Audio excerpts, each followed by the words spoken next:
All right, we are live. So today we are going to continue the sculpting from yesterday. We are, well, continuing is a loose word here. I've already sculpted a little bit of this on this guy offline for maybe like 2 hours or so. So he's just a bit more refined, but I'm generally just trying to figure out the shape language for the character. Still haven't really figured this out yet. I really like what's going on here with the design of particularly this region here. So I'm trying to basically get this into the arms, which is looking quite okay, I think, at the moment. It's still a bit loose, so it definitely needs more refinement. But once I've figured out the overall flow of things, then the rest is kind of labor. And one area I haven't figured out yet is the legs. This area is not working at all at the moment. This area here is kind of ish getting somewhere, but the rest is so loose and so undefined. Worked a little bit more on hands as well, just getting a bit more into those and still trying to keep them a bit separate. I might keep them separate throughout the whole thing because it has topology, so I might just keep it like that because this is just going to help me a lot. Just makes it a lot easier to work with. But yeah, like yesterday, just feel free to come with your questions. And yeah, it might get really hot in my apartment again, so the duration of the stream is in large part determined by how warm it gets, but that is what it is. So I'll give people a little bit of time to show up and then we'll get started.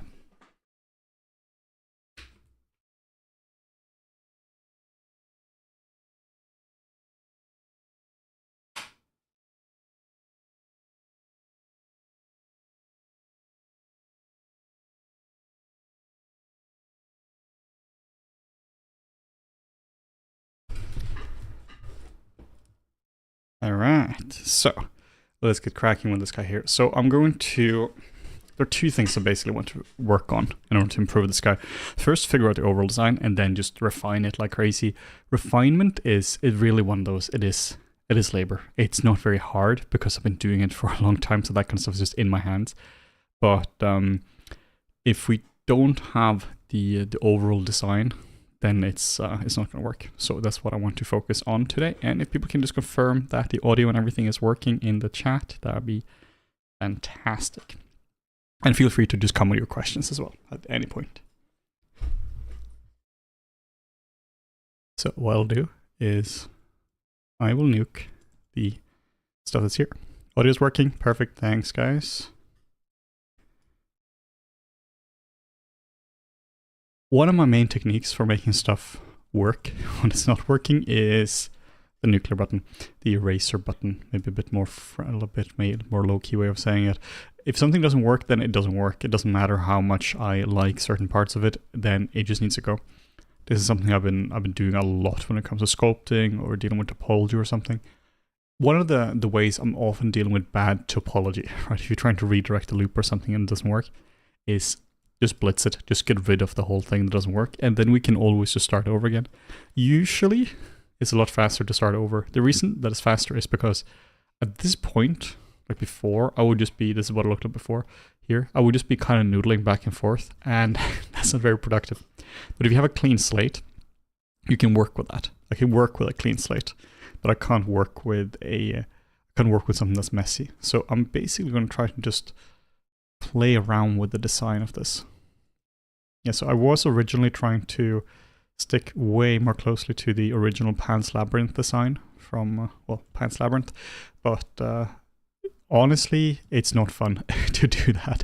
If I had perfect ref for all of it, like a full turntable, that would be one thing, because then I can recreate it, but at this point, it's going to be a reference hunting job, which is not enjoyable to do, so I'm essentially making my own thing here, which hopefully is going to work out okay, but yeah, we'll just have to see how it goes. I'm trying to make the shape language a little bit playful, so it's not just perfectly rigid, really trying to make it a bit curvy and a bit flowy as well, like kind of what's happening with like up here, which is very gestural. So this is what I'm kind of trying to figure out. Don't really know where this ref here is from, but it's pretty much what I'm interested in terms of getting the shape right.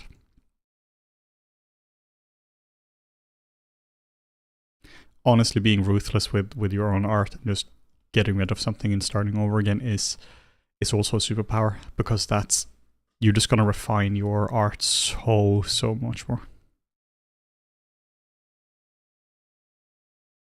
Have you ever tried printing any of your models? Is topology useful in such a scenario? I haven't printed stuff myself, but I have had my work printed by other people. I made a version of a beast many years ago from Beauty and the Beast, which was a really fun project, and somebody printed it for me and sent me one. That was a resin sculpt.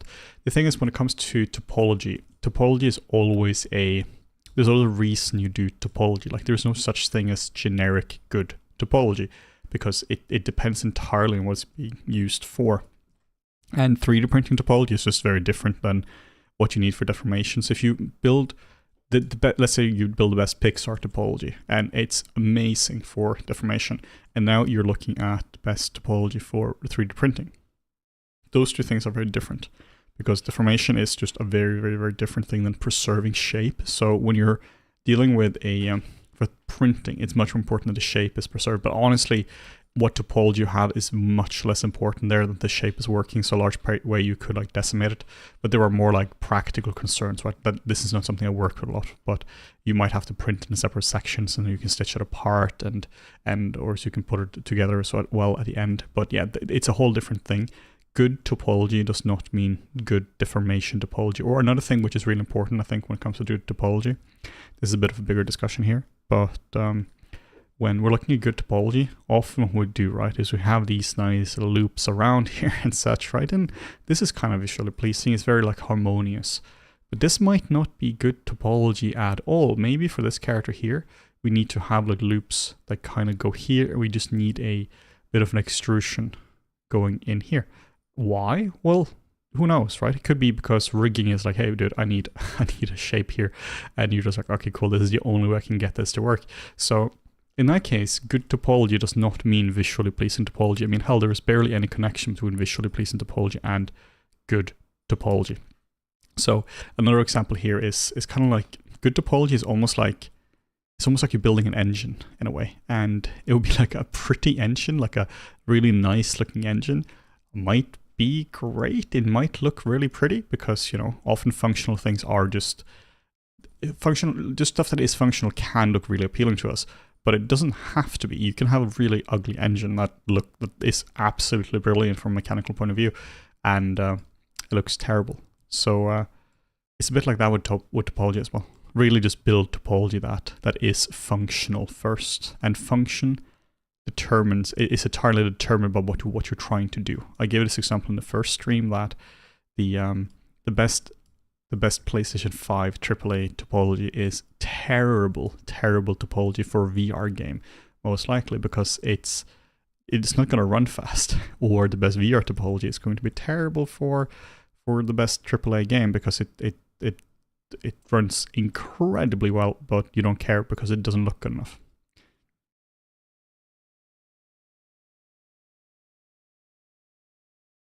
Gotta ask, is it realistic not to use symmetry at all to get a dynamic effect? Absolutely. You don't have to use symmetry if you don't want to. Symmetry is a tool mainly to speed things up. If you are not using symmetry, often the result looks more interesting, because that way you have, well, the shapes are not exactly the same, but it also takes a lot longer, right? So it takes about, you know, obviously twice as long around that if you're not using symmetry. So I recommend taking a character up to a certain point without symmetry, just so that, you know, you speed it up. But yeah, working with symmetry is awesome as well. That's of course how you would be working if you're working with real clay, which of course you can't have symmetry with real clay, because you have to do both sides. Same as a drawing, right? You have to do both sides. So yeah, it's a really interesting challenge working without any symmetry. Like, I think it's a lot of fun to work without symmetry. The character just looks a lot more interesting as well. But taking it up to a certain point without might be more beneficial than doing the whole thing. In a production, you would never do that unless the character is fundamentally asymmetrical. It's just a nightmare to work with. First, it takes twice as long for you as a sculptor, but also for rigging, which they can't mirror their skinning across. There's just tons of issues. If you're a texture artist, you can't really mirror your stuff across either. So the way I'm doing this here is, you see this here is obviously symmetrical, right? But the way I'm going to be doing this, I'm going to try to be smart about it, is So this here is obviously symmetrical, but I'm going to try to add new elements on top, which is going to break the asymmetry, which is hopefully going to be enough. That's kind of what's happening here, right? Where you can have one leg that is a bit of a core here, like so. Sometimes I can't draw on top of the reference.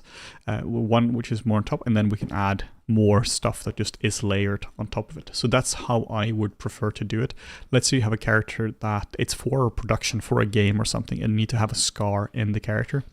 I would highly recommend doing that as a displacement map, a norm map, or something where held just in the texture itself, in the color map itself. Because the moment you start to mess around with things like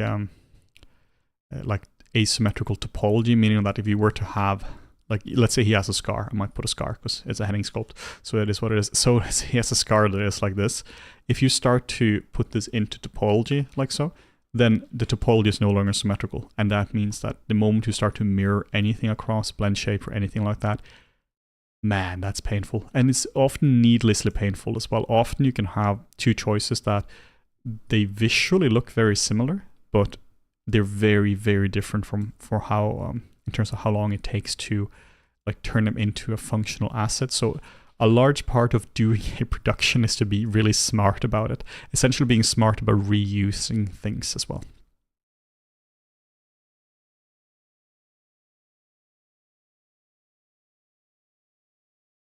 Thanks for answering. Love your podcast. Also miss Morten. Yeah, Morten, he is a little bit incapacitated when it comes up to sculpting these days. He has a builder at his house. So, or to streaming, he has a builder at his house, which is making all the noise. So hopefully he will be out of noise jail pretty soon, and he can join for a stream as well. That'd be a lot of fun.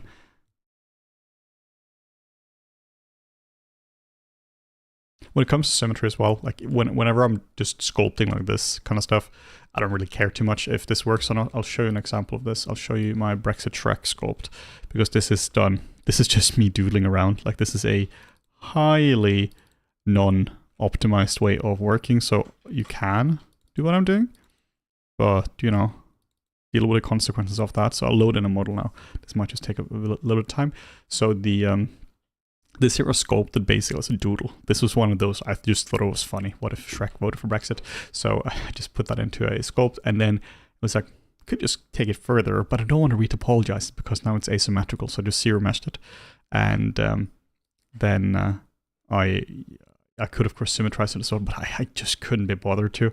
So this model here is actually really, really asymmetrical. If this here wants to load, it's a bit of a bigger file as well.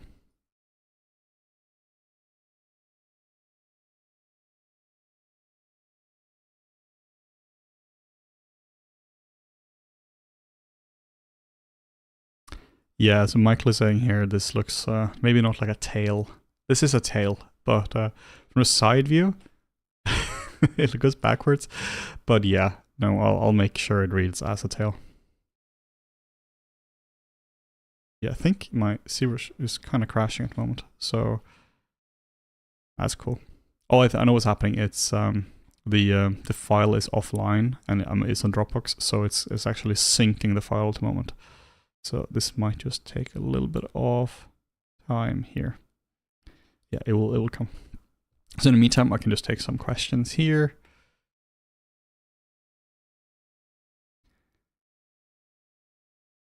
Yeah, no, I get it with a tail. I do. I would say, well, I apologize for that, but I absolutely do not. That sounds like a you problem, Michael, not a Henning problem.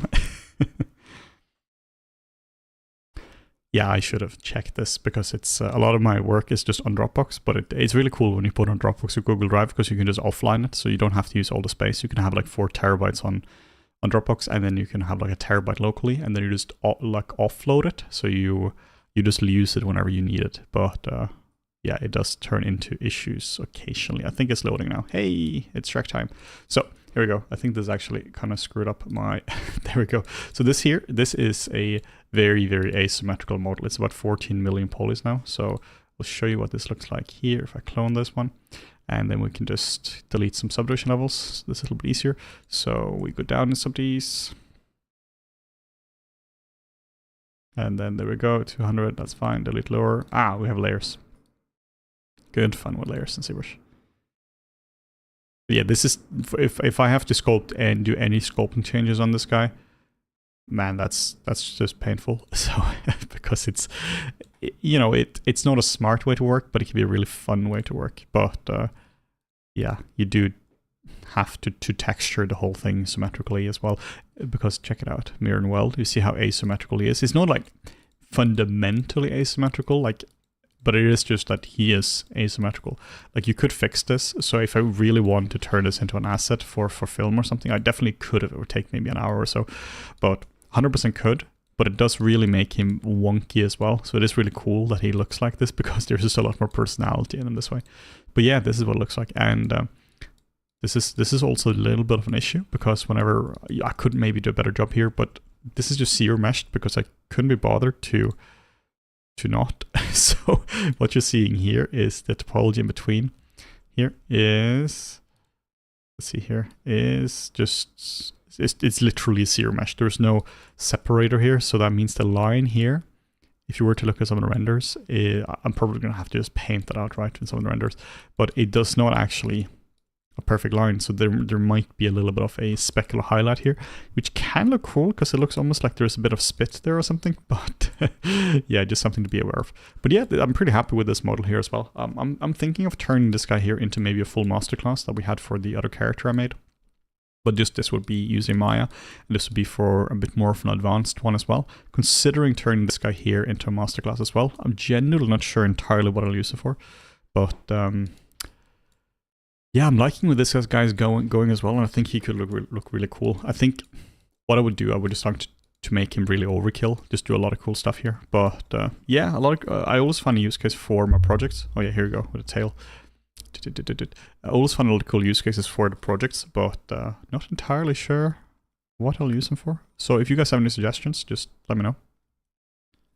Is this Dynamesh? Yeah, this is Dynamesh. The whole sculpt is Dynamesh at the moment, including the hair and the horns and everything. Shrek here is not, this is topology with subdivision levels. So, and this is also like 18 million, right? So this here is, you can see here that there's no texturing, or the pores are all done in ZBrush, and they're not done in Mari or in Painter, which is obviously a smart way to do it, right? Like, doing this in Painter or Mari is much better for a production point of view. But I don't care, because I'm not in a production, so I can kind of do what I want to. The advantage of doing pores and wrinkles, or like fine frequency in Painter / Mari, basically texturing, as a texture map, is that it's a lot easier to change your underlying model if you do it that way. Meaning that if you have to change topology, or you have to change something, there's a lot less to reproject because the model is just lighter. But the disadvantage is that also you can cover a lot larger area because you can tile stuff, right? But the disadvantage of that approach is that it's not as direct. So you can't really see exactly what you're doing. You kind of see it, but it's really not the same as when you're dealing with something directly in ZBrush. It's just a very different way of looking at it. Looking at it in a real sense, right? Not even as a metaphorical sense. I mean, like, literally seeing what's going on. This part here is quite messy, so I have to kind of figure out something that works. This I really like. I really like this feeling of this old wood. I'm kind of making a bit of a mistake here. This is a really common mistake. It's not even a mistake, but it's something that I really should have found the references they used instead of looking at what they're using. Because the problem with me looking at what the final output is for them is that it's going to be a copy of it. But if I were to look at the wood they use for reference here, it might be a lot more interesting. But then I have to find those references, and then I don't want to look for that. I don't want to spend like an hour just looking at pictures of driftwood or something. So, you know, there is that as well. But that's okay. Just gonna hide his tail. Not even sure if the original has a tail. This guy has a tail. I'm not sure if he has a tail in the movie or not. That's a cool thing. I don't care, because it's my sculpt. I can do what I want. I really like putting tails on characters and creatures. It just makes them look a lot more like animals.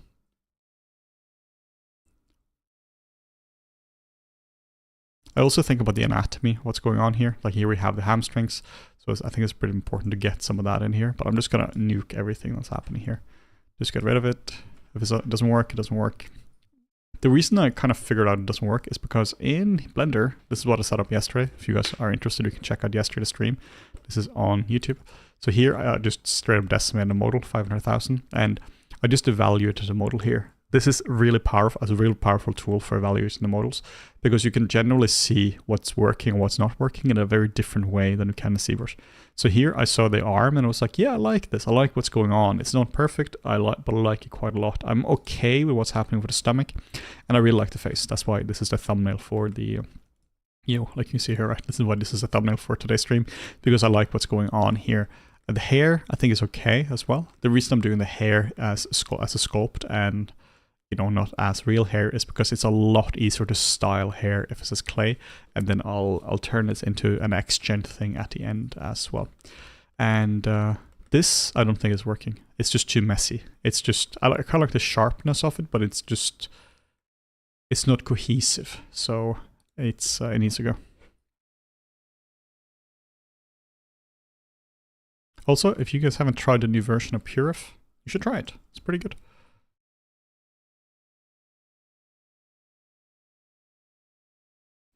So I'll try to kind of do a little bit of anatomy here. I'll just rethink it a little bit. So I'll add a bit of the glutes in here. Maybe this will work, maybe this won't. Just adding a little bit of that in here. This is the gluteus medius going here. Gluteus maximus will be going under here as well. Then we have the hamstrings. The semitendinosus and semimembranosus and the biceps femoris. And that is why we call them the hamstrings, because my lord, those names, not fun. Then the anatomical names for so many muscles just suck. They're just needlessly complicated. So I tend to not worry too much about a lot of those. I tend to use like lifting terminology for a lot of muscles. If you go to the gym, people don't really. Some people do, of course, but like generally people don't go like, yeah, I'm doing my trapezius today, or they're like, yeah, I'm doing my traps. What about I'm doing my lats and doing my delts? Right, just keeping it simple. People don't go, oh, I'm doing my bicep brachii today. They're like, oh, I might be bicep today. So just keeping it simple. Have you used Rism UVs? And if so, is it worth it if you already have Maya for UVs? It depends how much you're using. How much you are UV mapping, because Maya is actually fairly good, and Rism is made by the same guy who made the Maya UV tools. So, the Maya tools are already good, but Rism is at a different level when it comes to it. But I would, instead of, if I was in Maya, I would instead like investigate other plugins. There is one called Polyraven that's really good for this, which is just a really good UV mapping solution that works in conjunction with the default tools. I think it's annoying having to learn different tools, staying up to date with tools, buying new tools, staying up to date with licensing for it. Like, man, it's a lot of work. So I prefer to sometimes, even if it's like a bit suboptimal, to stick to a tool that is not absolutely the best at a job, but it keeps it simple. So unless you want like the absolute best in the world for UV mapping, then Maya is perfectly fine. Like Maya is not just perfectly fine, it's great. Maya is great for UV mapping, particularly if you add some plugins or scripts to it.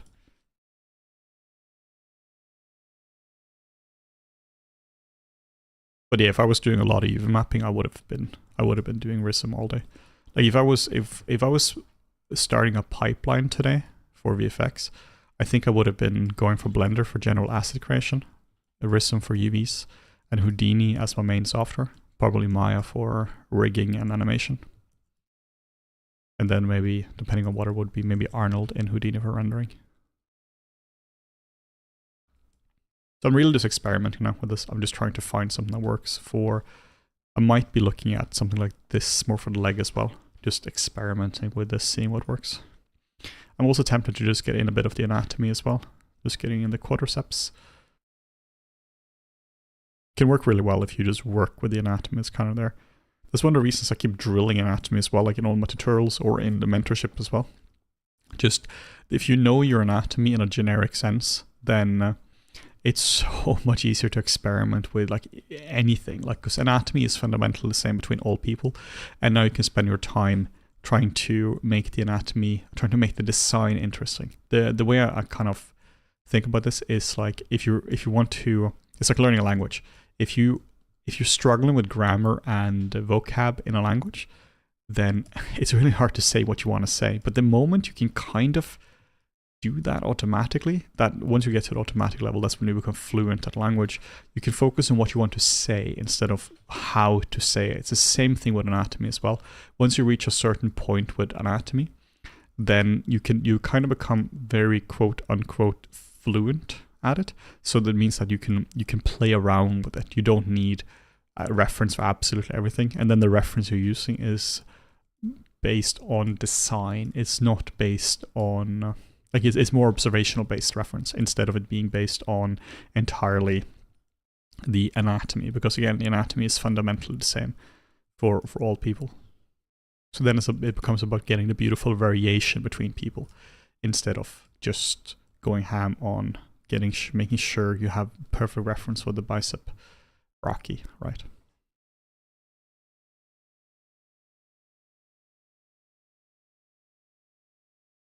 I think I want to layer some stuff across here as well.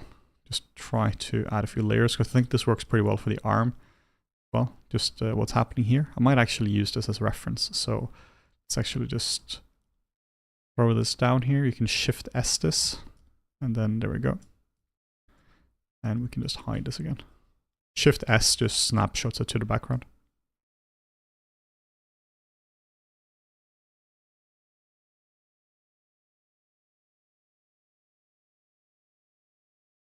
I think it's really tempting when you're a 3D artist, particularly when you're fresh, to always try to find the best thing. I keep doing this like in general life as well. Or I'm buying a new bike or buying a new tool for something. I'm always trying to find the best thing.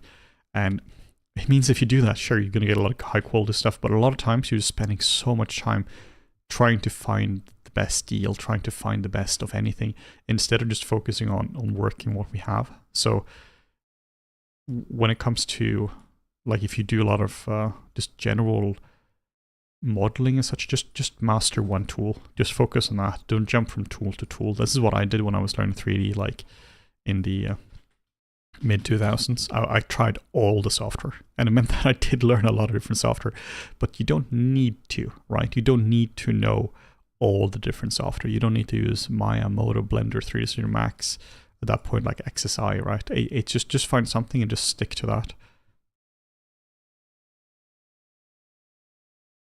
Because otherwise, there's just way too much to learn, and staying up to date. And all the tools are really very similar. Maybe Max is better at poly modeling than Maya, maybe it's not, but really you can get exactly the same result in both tools, as long as you just learn them well. There are very few tools out there that are objectively better than other tools, unless you're dealing with specialist tools. Like sculpting in ZBrush is objectively better than sculpting in Maya, but it's also a specialist tool.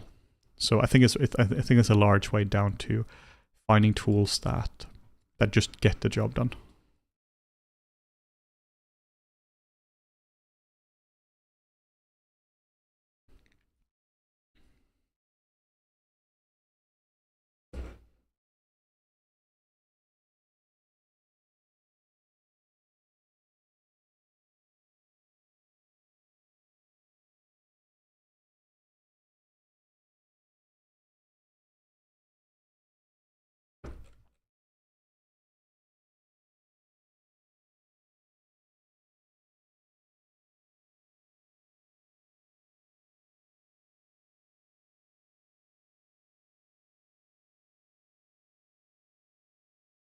So we had a question. What are some of the fundamentals I should learn with sculpting? And that reminds me, we have a very nice little summer sale. Not so little, almost 40,000 products. So I want to show you actually this. This is a really good way of looking at it. We have a few products here. These two here are really good for sculpting.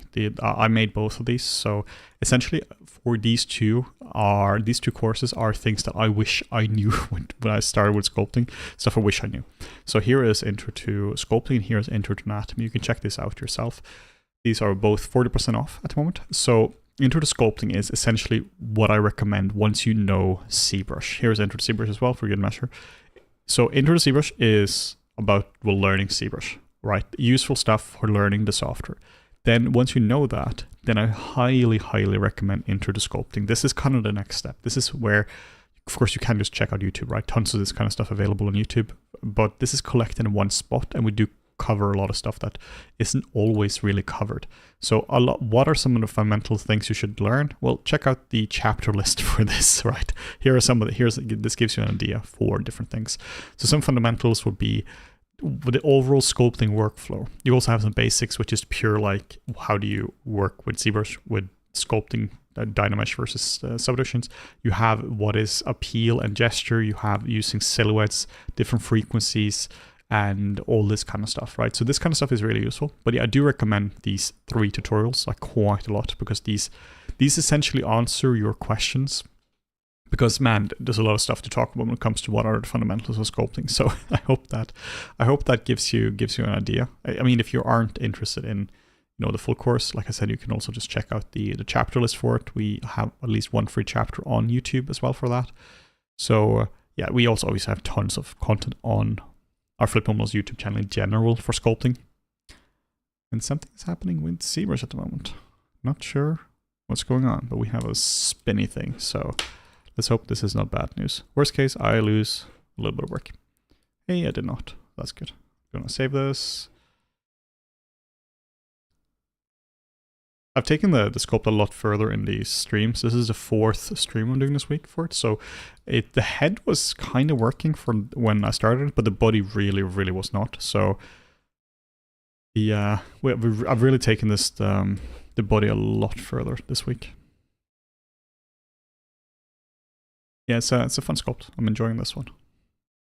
It's a very different kind of thing because it's so designed when it comes to what's happening with the like with the bark here and all this kind of stuff. So just trying to make this look nice and interesting.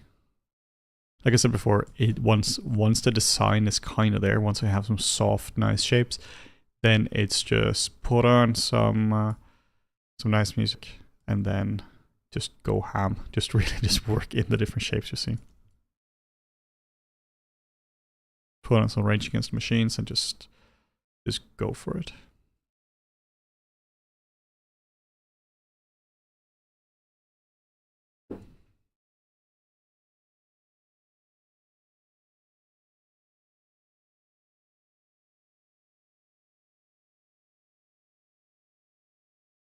I like the spirals. The spirals are very prominent in the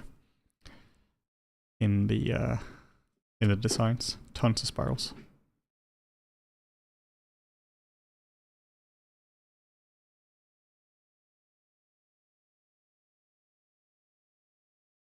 When do you start to get interested in 3D art? I started in, yeah, this is gonna age me a bit here. 2000. I started in ZBrush 2006. I started with 3D 2005, like at the very, very earliest. So yeah, that's been a while now, hasn't it? So yeah, 3D has just been a big part of my life for a very, very, very long time. But it's also an interesting thing with 3D that in order to get to a level where, I've been working professionally, right? But in order to get to a professional level, you don't need to have started in 2005. Because honestly, most of the stuff from 2005, like or 2006, 7, 8, 9, 10, all that kind of stuff, it's kind of obsolete now in terms of the software. I mean, all the software knowledge, right? I mean, hell, a lot of the software isn't even used today. 2010, I was using Softimage or XSI. Literally a dead software. 100% of all the stuff I knew from back then is useless. It doesn't matter. Then it was still Mental Ray in XSI, and it was Mental Ray in Maya and Max for a long time, and that's also dead, right? I used Motor for a long time. I haven't used that in years. So a lot of the knowledge you just acquire over the years as a 3D artist just goes into an empty basket. You do get a lot of a bigger understanding of how everything is connected, right? And you start to learn what you've been doing 3D for. We've been using so many tools that it really isn't about the tool. There's a new fancy tool. Suddenly everyone is switching to Blender.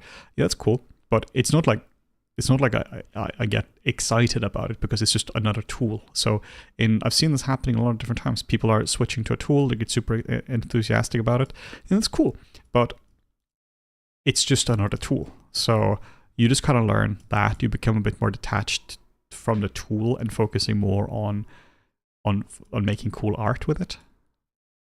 Because I was like that years ago with Modo. I was really focusing on Modo because I thought it was the coolest thing in the world. And it was really, really cool, but it was still just a tool for 3D, right? It's cool, but it's only that.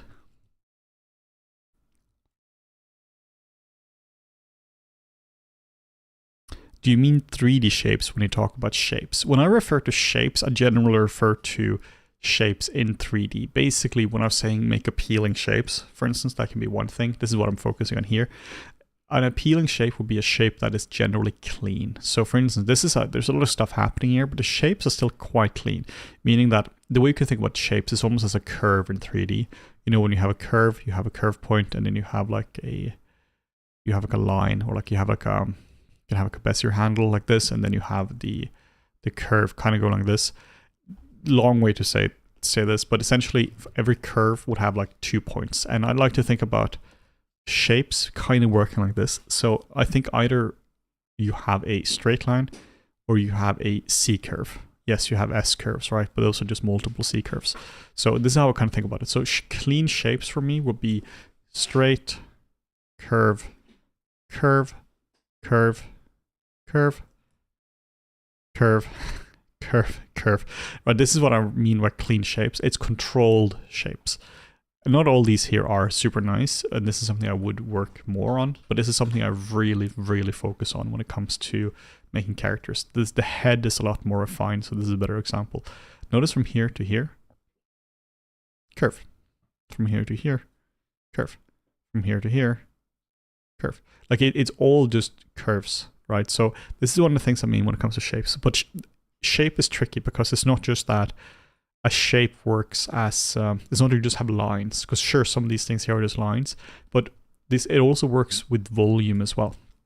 So you can have a whole thing that's basically a curve, and you can have the whole thing that's basically a curve, but works with dimensions. This is one of the tricky things. Like the horns here, for instance, I'm trying to make into appealing shapes, but it's really tricky because it's not just that, you're not just drawing, right? If you're drawing horns just from one angle, you can kind of just do like this, right? You kind of cheat it. But when it comes to 3D, can't just cheat it because it's fundamentally a three-dimensional shape. You have to work in the shape, and that is really, really, really hard. So that's one of the things I mean with the word shape. Shape is basically just a 3D shape, right? But what I mean by clean shapes is making sure the shapes themselves are really clean and really appealing. Do you have any tips for making clean shapes? Yeah, one of the ways I do it is I mentally separate out the shapes. So in this case here, the shape is like this, and then I'm trying to do the same thing I was talking about, right? So if you have a curve from here to here, I'm just trying to make the shapes clean. From a technical point of view, you can also zero mesh the model and reproject it from this one here, because it does get a bit annoying to work with. The reason I haven't done this yet is because I haven't figured out the design yet. So then if I'm zero meshing something that's not working, it's just annoying to deal with, right? So yeah, that's but check out Intro to Sculpting if you're interested, because it's a really, really, really large topic.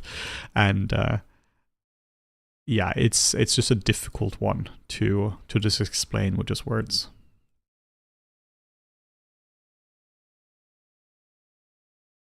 That's one tricky thing when it comes to sculpting as well, because one of the things I often teach is design versus anatomy. The concept there is essentially that, I think I want to make a video on this as well, but the general concept is that you can split your character sculpting into two distinct stages. Anatomy is pure anatomy. The only thing you care about there is the anatomy sound, meaning are the origin shapes or the origin of muscles and insertions in the correct spots?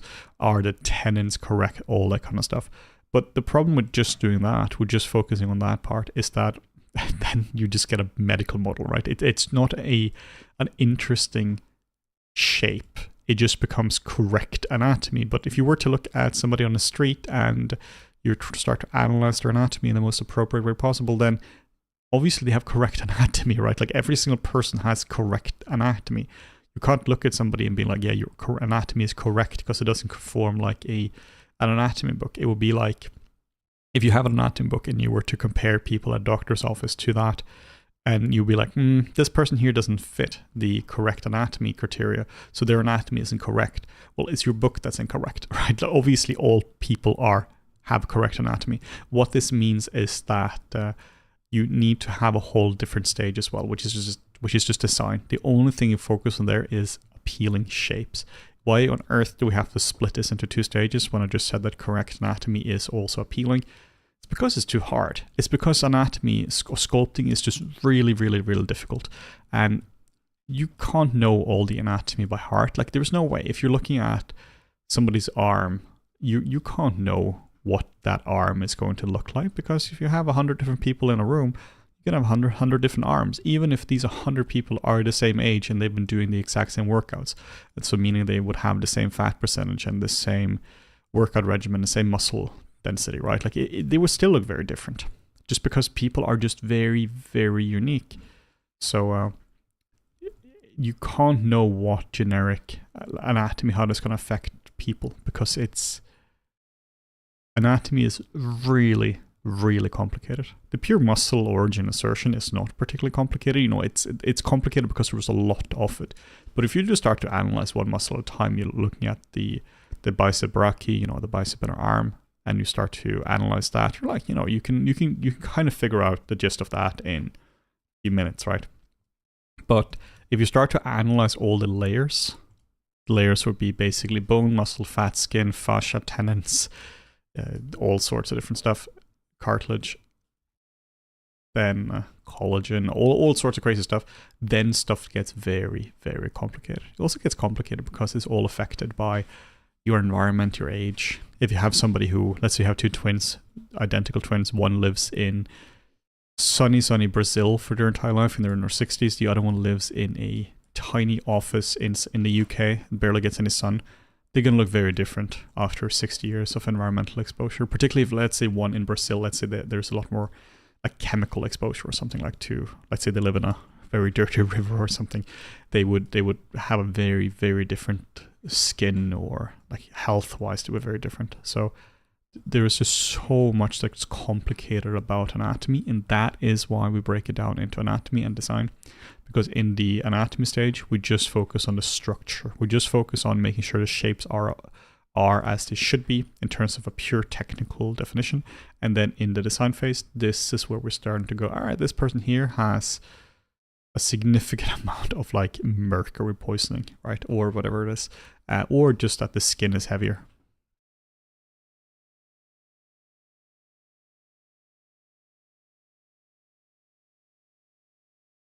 How big of a difference does it make in terms of performance when working on a Dynamesh model versus sub-D level model?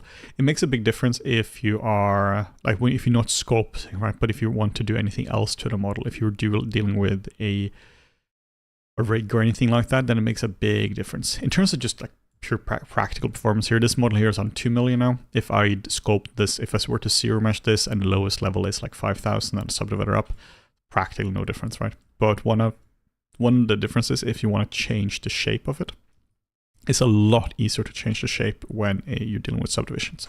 But it's a lot easier to change the design when dealing with Dynamesh. So what this means is, let's say we want to take his arm and like move it over here, right? Then it's a lot easier to do this on a low res base.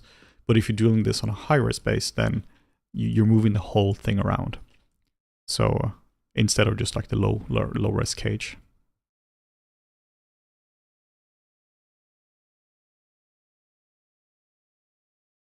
How much work is needed for one character? I don't understand that question. So unfortunately, can you elaborate on that? I mean, basically, like the if I understand it correctly, then like how much work is needed for character is just entirely dependent on who is the character, what is the use case for the character, and what is your experience level like. It just depends so much on those things. Making a full Hulk model for Avengers is going to take a very long time. Making a cute little cartoon for a Greek commercial eating yogurt is not going to take a very long time, right? So it just really depends.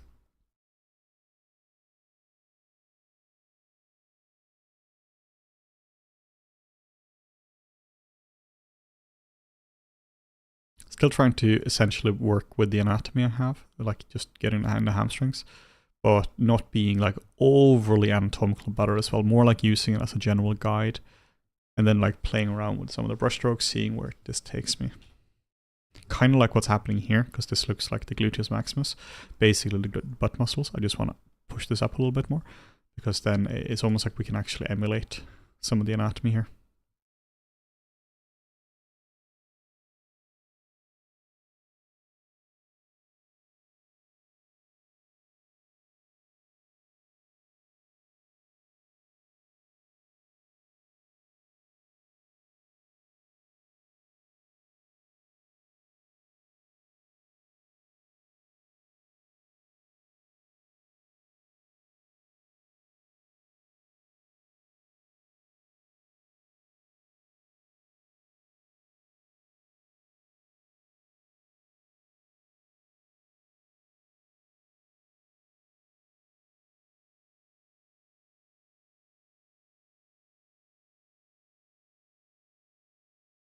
Yeah, one of the reasons I've been working on this guy a little bit offline, because I had to do some bigger design changes on him, and it's really hard to design things while talking at the same time. I find it's just, it's like I have to think about things then, and thinking about things it's like solving a puzzle. If there are a lot of other people there, it can be really hard, but sometimes you just need time for yourself. But then like doing work, just pure labor, is something I can do without any issue. Just pure recreating a sculpt or something, or recreating based on references, is really simple. Well, not really simple. It's something that it's more like an exercise in just observation instead of like logic. While a pure design is very, very much an exercise in logic. How many pieces should I have in a character art portfolio? I recommend like a minimum like 3 or 4. The reason is that if you have too many more than that, there's going to be a lot of overlap between the characters, and frankly, it's just going to take you way too long to produce that portfolio. So I think like 3 or 4 can be a good amount as well, because what you want to be sure of when you're doing that is that there's a lot of variety within your portfolio as well. Also, everything I'm saying about this, somebody else is going to disagree with, because there's so many ways of doing it. At the end of the day, you just want to have good, high quality characters. There's no universal rule here. But what I mean with by 3 or 4 is try to make something that every single piece shows something different. So this can be that one of them might just be a photorealistic animal, because that needs to be done a lot, and it shows that you have a good understanding of animals as well. One can be a photorealistic portrait of, assuming all this is realism, right, not stylized. One is a photorealistic portrait of a maybe it's a person that exists, so it's a pure digit double, or it's just like we show in the reference, or it's just like more of a creative character, but it's still a photorealistic human that you might have bashed up with a few different references. One might be a person in a costume, so that you're showing that you know some marvelous designer and showing that you have that skill. And one might be maybe like a mech suit or something. You're showing that you have a good understanding of hard surface as well. But this is just a guideline. This is just a way to cover a lot of bases, because you really want to be sure that a studio can look at you and be like, yeah, this person here knows how to do a lot of different things. If you, for instance, have 4 sculpts all of a goblin, just do one sculpt. They see 3 other ones and they're like, yeah, this person sure knows how to make goblins. Oh, another one, cool. Right? Instead of spending time on that, do something that is genuinely useful. Essentially, don't just do stuff that you think is cool. When it comes to your portfolio, be smart about it and do stuff that you think not just other people find to be cool, but will find to be commercially attractive. So if you last 10 years in London, for instance, in VFX here, been a lot of animals made. A lot of animals have been, like, there's been a lot of dinosaurs by like ILM, because they had a lot of Jurassic Park shows. Then you had like NPC had like, what is it called, like Walking with Dinosaurs, one of those shows, right? Craps and Dinosaurs, and NPC specifically have done like Lion King. They're doing Lion King 2 now, I believe, Jungle Book. So if you knew how to make really good animals, it's a big chance you would be okay. But you don't just have only animals, right? You still need to make humans, and just because you're good at animals doesn't mean you're good at humans. So showing that you know how to do that is really good. But then you also need to show that you're not just a cowboy, that you know that you're not a ZBrush fanatic who only knows how to sculpt. I think it's a very good idea to show some show some more hard surface assets as well, for instance, or costumes is something I haven't personally got into. But that's very useful as well because, tons of characters who require costume to some degree. Just means that you're more hireable.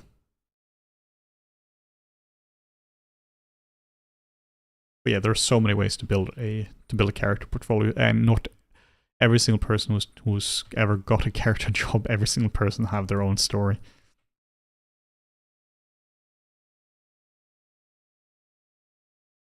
What separates a mid, junior, and senior character artist? Yeah, this is an interesting one. This is basically what separates a mid, junior, and a senior in general. This depends entirely from studio to studio, industry to industry, because some people define senior based on how many years you've been there. Some define senior based on how, what skill level you're at. Some define it based on a pure pay range, right? So it depends.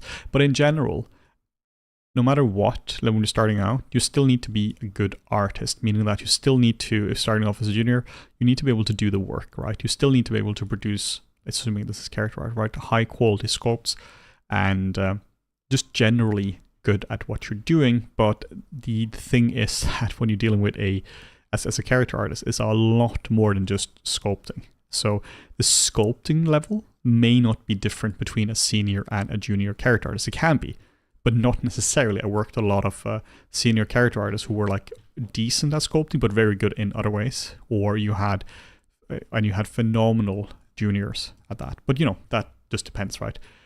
From industry to industry. But a lot of it is also the responsibility of it, because when you're in production, there's just a lot of stuff happening with characters.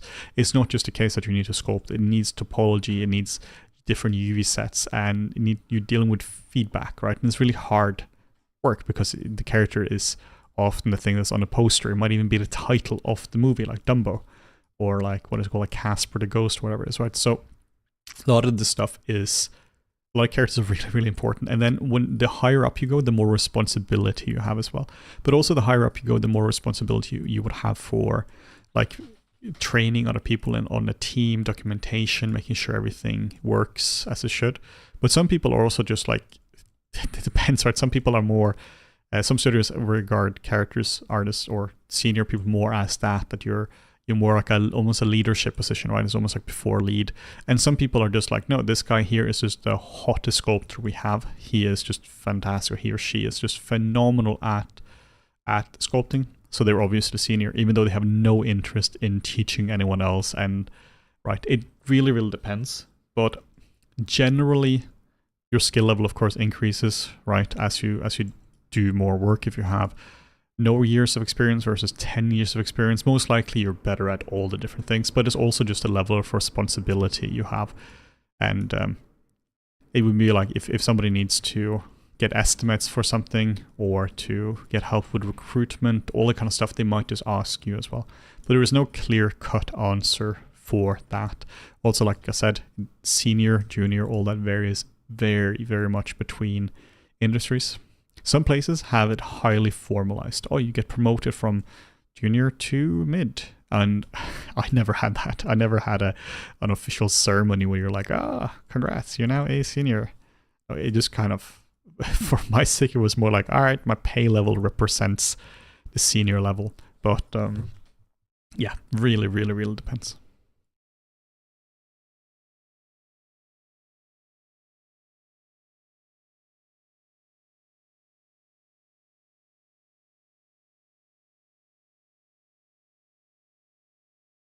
Hey Henning, the sculpt looks badass. Thank you so much. Do you think a showreel is still necessary when applying for VFX jobs, or would ArtStation portfolio suffice?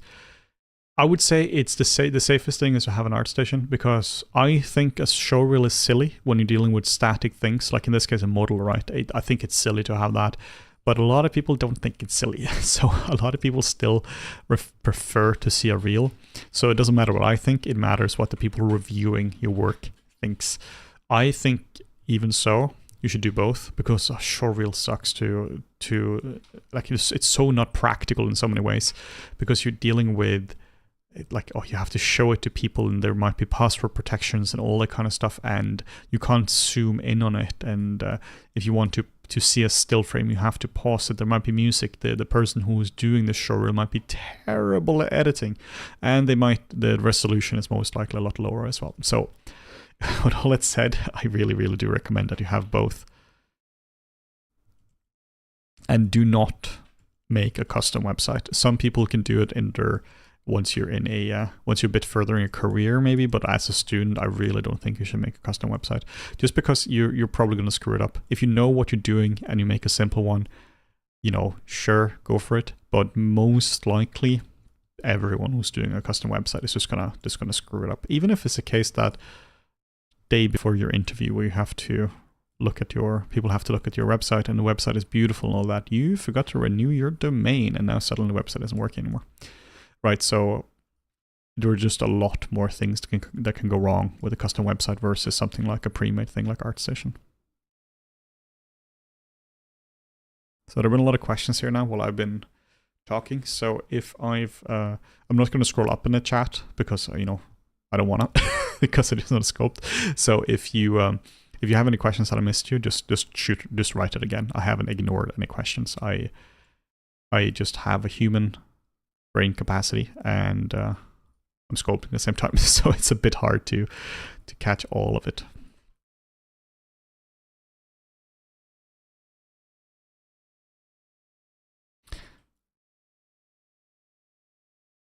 Out of the many models you made, are there any that come to mind that are the most impressive or that you're most proud of? One of the ones I really enjoyed working on was Alien Covenant. That was 2016. That was one of the last films I worked on it was the last film I worked on at NPC, actually. I just finished the retopology of that, and then I left for DMake. I worked as hard as I could to finish that, but that's one of the most iconic ones. I was doing a lot of sculpting on Alien Covenant and for the xenomorph there, and some for the other ones, the neomorphs that were there as well. And the character itself was a cool one, like in terms of just the work, right? But the coolest thing was more like it was an alien, so that's just inherently just really cool.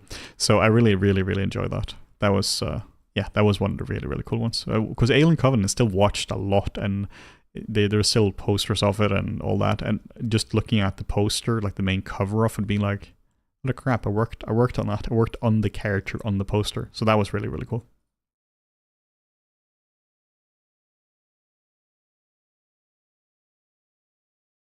Another one that was really fun was Pirates of the Caribbean, the Salazar's Revenge, the one from 2017, where I worked on all sorts of stuff. There were so many like ghost pirates in that. So I worked on a lot of that. There were like some clothing for them, and that all had to be broken up, and like it was burnt by fire. So that was really cool. But also I spent about 6 months, I think, working on. When I say making, obviously nobody makes something from scratch in VFX. It's all team-based. Like no single person can, in nearly any case, say that this was my character. It's more like you're part of the team who made that. But for the sharks, for Salazar's Revenge, I really spent a lot of time on the sharks. Just working on that. That was really, really cool. Just like, your assignment is make badass zombie sharks. Go. So that was really cool. We had some very, very rough scans to work from that one, but they were so rough that they essentially had to be completely... it was essentially a full rebuild of that. So that was a really, really cool one. Worked a little bit on Salazar himself as well. There was a stupid meme that came around like some weeks ago now. It was showing like VFX in 2002 or something, and it was showing like Gollum and like, what is it, the David Jones character, and then they were also showing the latest part of the Caribbean, Salazar's Revenge, and they were like movies today, and they were showing like really crappy VFX. The funny thing was that they were using an asset that I worked on for the Pirates movie, where like that's recent as well. Like you're showing more recent VFX, because VFX is not worse at all today than it was 22 years ago or something. It's just, survival bias. The stuff that looked great back then is stuff that we remember, and stuff that looked crap back then is stuff that we, not even crap, like the worst stuff, right? Like maybe the Scorpion King from one of the Mummy movies looks terrible. That might be so bad that we remember it, but the mediocre stuff is stuff you just generally just forget about. While the best VFX from today is so much better than the best VFX stuff from back then, but it's also done in just a different way. Meaning if you were to do Gollum today, compared to Gollum back then, it just looks nicer. You can see this actually with the Hobbit movies that were made about 10 years after the Lord of the Rings movies, that Gollum just looks much nicer in those ones. Just a lot more fidelity. And now that we're getting more Lord of the Rings movies, yay, more VFX work at least, Gollum is going to look absolutely insane.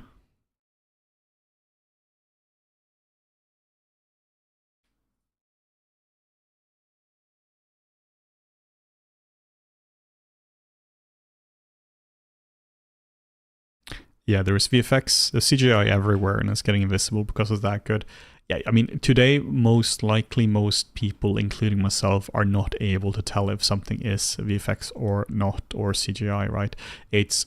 You can obviously tell that some stuff is VFX, but if a studio is trying to make it invisible, you're not going to be able to tell. The reason you can tell is if you look at like a drama movie, like any drama movie, basically with not a crappy budget, but with a decent budget and like decent actors, the amount of invisible VFX in those ones is actually insane. They're just doing full on sky replacements, or if there are stunts as well, there might be full digidoubles for that kind of stuff, because it's way better to use digidoubles for that kind of stuff, because you're not putting lives in danger. So there's so much VFX in movies today, which is cool, because it means that the directors can tell the exact story that they want to tell, but it's also a bit annoying because a lot of times the studios, they use as a more of a we don't have to plan things correctly because we can always do it in post. And you can often do stuff in post, but my god, that is playing with fire, because a movie that's done correctly, like, the script is tied to director, knows what they're doing, that stuff is so much easier to create. Some of the coolest VFX I've seen in the last few years is actually in Dune. Just phenomenal. Like that every single scene in Dune, and Dune 2 particularly, looks just beyond gorgeous. I saw it twice in IMAX. I really like Dune. For me, Dune felt like Lord of the Rings in terms of like how well it was crafted.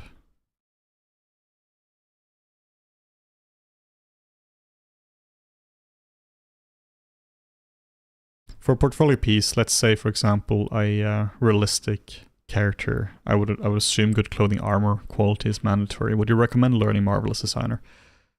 I think it's a good idea to learn Marvelous in general. Like I said, I never learned Marvelous Designer because I was always in the hardcore sculpting camp, like the more creature design and doing like really high level, or really close up sculpts. And I didn't really do the more costume designs. But it depends what you're doing, right? If you're doing armor, you don't need Marvelous Designer for that. I would kind of do the opposite. Instead of finding, okay, here's a character I want to do I need Marvelous Designer? It would be more like, if I'm interested in adding Marvelous Designer to my skill set, what kind of project should I do to show that off? Because then Marvelous doesn't become an afterthought, and Marvelous becomes it's like you're genuinely doing something amazing in Marvelous. You're putting the whole project as a Marvelous project. But also keep in mind, you want to direct your career yourself. If you hate doing clothing, then I wouldn't necessarily think it's a good idea, because it's easy to become the Marvelous guy, because not a lot of people know how to use it.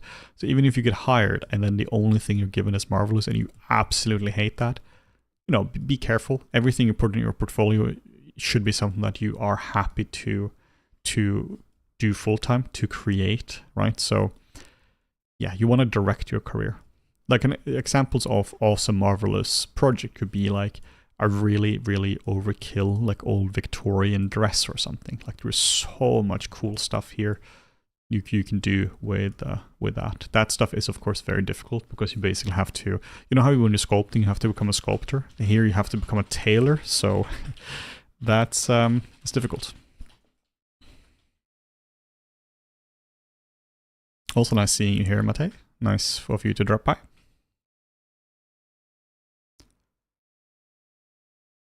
What methods of tech would you say change specifically to create a drastic differences of early Gollum versus late? So yeah, if you were to, let's assume late is today, right? Like they definitely haven't started on the Gollum asset for the most recent movie, because that's still like in early stage, right? But let's say that comes out 2026, who knows? Then first off, you have ZBrush. Like ZBrush didn't really exist back for original Golem. ZBrush technically existed, but it was like pre-version 2. 2.0 came out in 2004, I believe. And so you have to basically do it with clay. So you have to basically do it with clay and scan it. You can probably do some digital sculpting, but I'm pretty sure that was made part with clay, at least, not 100% sure. But regardless, you would have to do something like that. For topology, you don't really have retopology tools. But it's not just that, it's also deformation and shading and everything there. So purely like texturing wise, let's say you do the original ones, you're doing this like late 90s, right, and early 2000s, like both, because one comes out in 2001, one comes out in 2003, so there's a little bit of progress there. But at that point, you have Photoshop and you have UV tools. You have some 3D painting tools, but it's not great. But what we have now is we have Mari, we have Painter, and we also have just a lot more knowledge about different things. So we have proper cross-polarized references. If I was doing Golem today, I would have been starting with a base like XYZ, texturing.xyz, a nice cross-polarized base.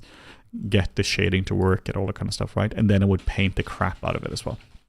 With like really custom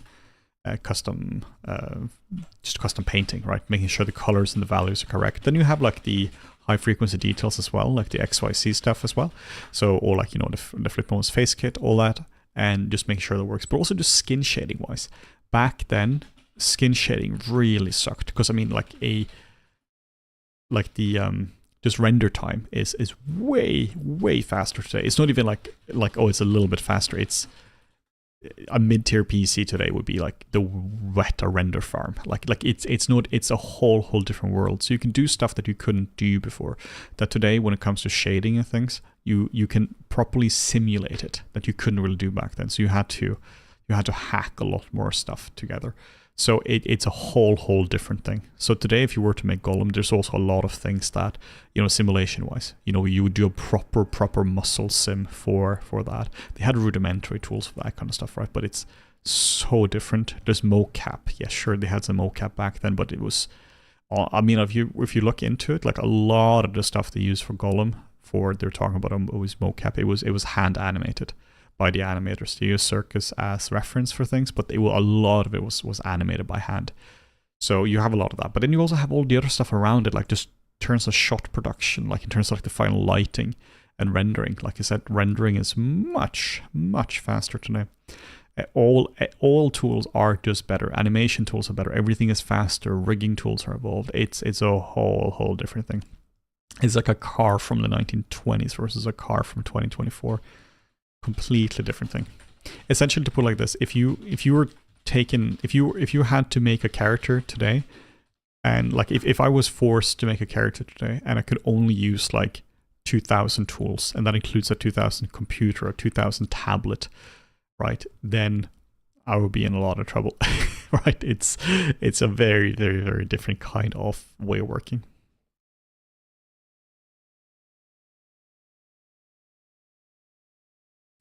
Do you know if there's any chance of getting that stuff from Surface Mimic? That site went down some time ago. Yeah, like Surface Mimic has been gone for a while now. I have no idea what happened to it. I honestly don't know of any like legal ways to get Surface Mimic, which is a real shame because that Surface Mimic was a real pioneering site. I reckon maybe there just wasn't enough market for it because you're just selling basically one kind of thing. But yeah, I used a lot of Surface Mimic in my career. So absolutely fantastic. Like you have stuff like XYZ as well, texturing.xyz, but it's not the same because XYZ is technically better quality for skin, but not for animal products, I think, because Surface Mimic had a lot of really good animal alphas, like the stuff from iguanas or like this leathery skin, frog skin, all that kind of stuff. So yeah, that seems to just be gone, to be honest.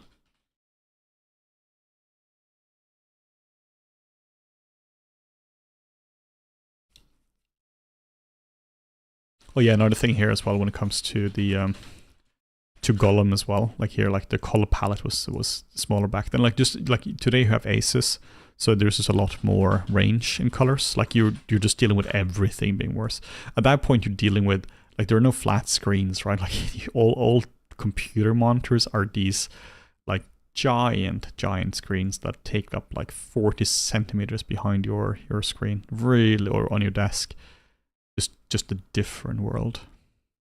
Basically back then everything was a lot more analog as well, because the internet really hadn't like permeated society as it has done today, where, you know, at that point you didn't have smartphones, you had old Nokia phones, so 4G 3G wasn't a thing. The iPad was a decade away from existing. The smartphone was like, the iPhone was like almost a decade as well. Like it's just a very different world. And when you don't have that, you don't really have, of course you have email, right? But it's just a very different world. Everything is just different in those like 20 years because of how stuff has progressed.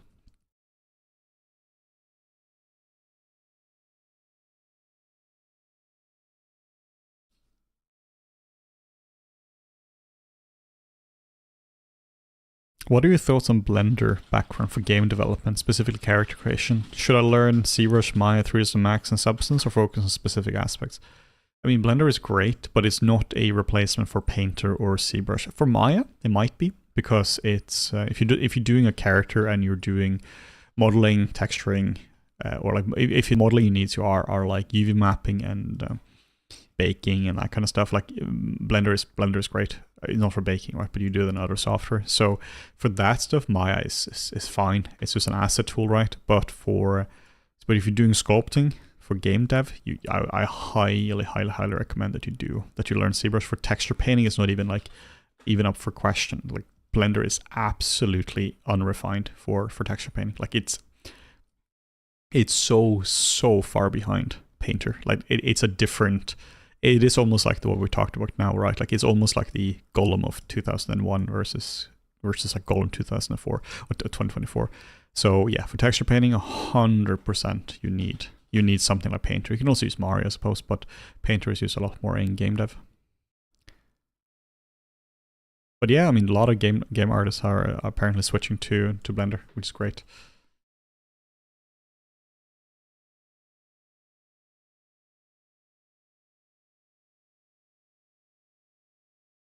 Particularly if dealing with an engine that is more like pipeline agnostic, so that if you were to be publishing your assets, right, and it goes into Unreal or Unity or anything like that, it doesn't really matter where it comes from, because a polygon is kind of a polygon.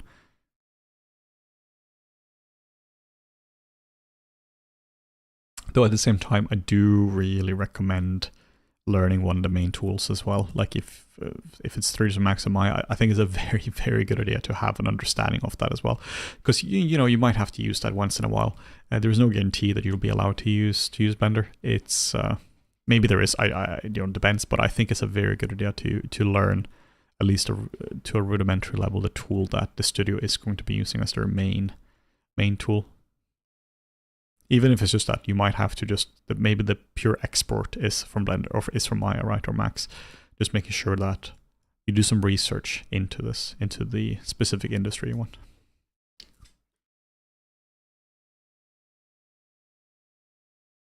How would you get into character art today, like sculpting, retopo, etc.? I'm still stuck debating whether to go for ZBrush or Blender.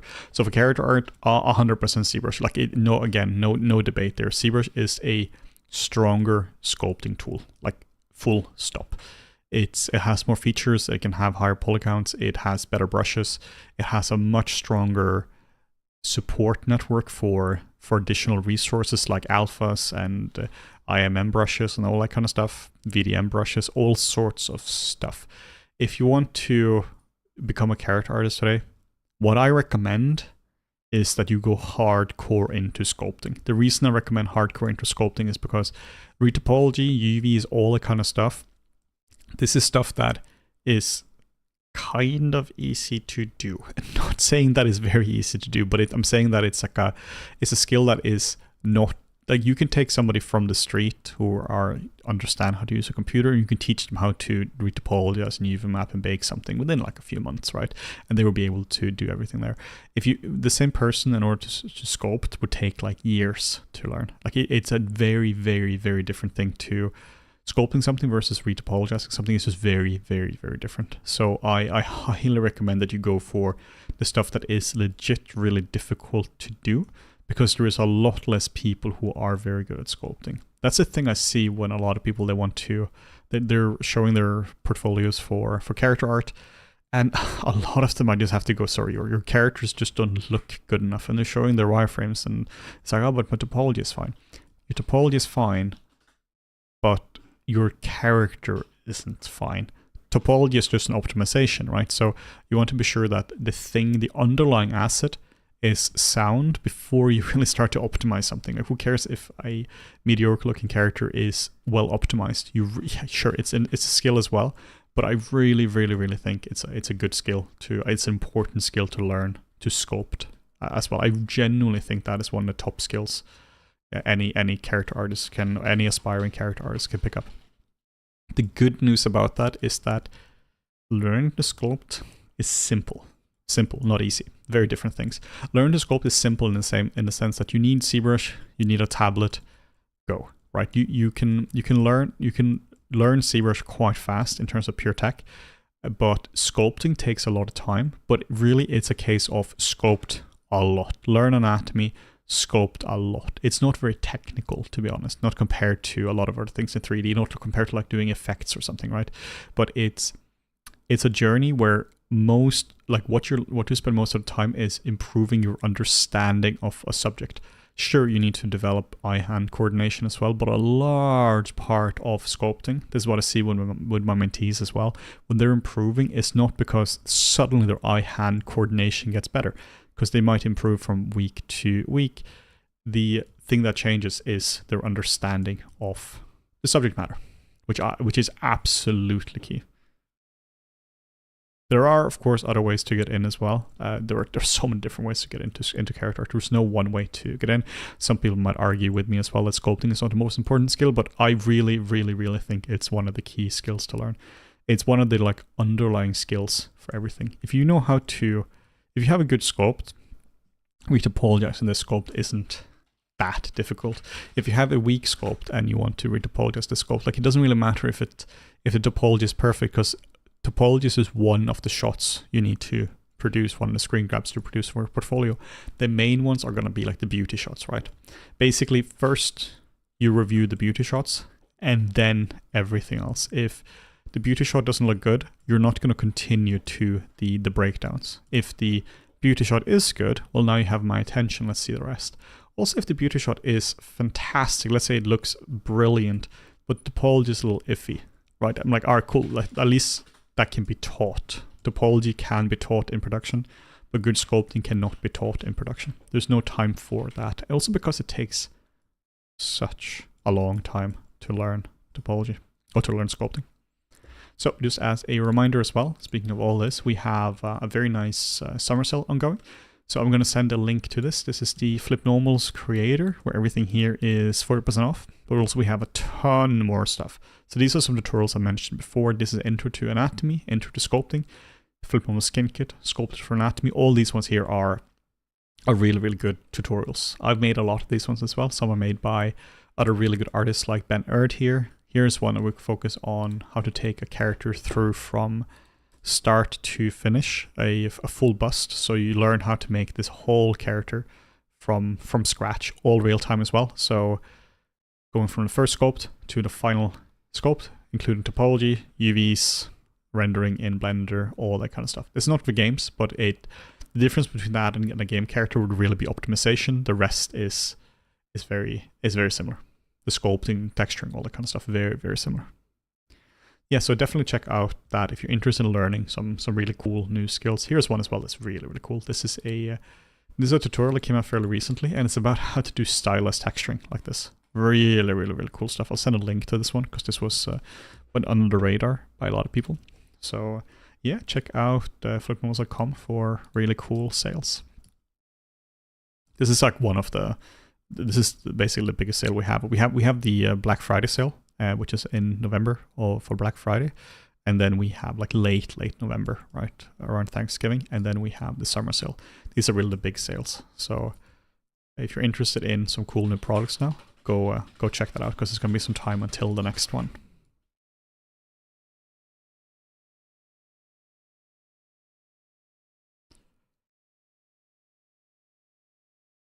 Would you have any tips for the form of the eyes? Oh boy, do I have tips for the form of the eyes. So the eyes are complicated, but if you can bring them in, let's use Shrek as an example here. Let's actually use this one here. So the eyes are complicated, but they can be broken down into simpler forms. So let's do a little drawing on top of this. So the forms that can be broken into are essentially the top lid, the bottom lid, the sack underneath, and the sack on top. And also the caruncle here as well. So what we're doing is we essentially make a curve point here and a curve point here, and the top one goes kind of like this, is one neat curve. Then we have a curve that goes over it like so, and then we need to add thickness to this one. It's really important to add thickness to this one. I'm just going to remove this because it's a bit too much. Then we have the bottom lid that is curve point, and curve point. So 1, 2, and 3. So zoop and zoop like this. And then it goes below as well, like this. This basically wraps around the eyeball, and like with the top one, make sure to add thickness to this. Then we have the caruncle. This is a tear duct. This is basically a triangular shape that goes here.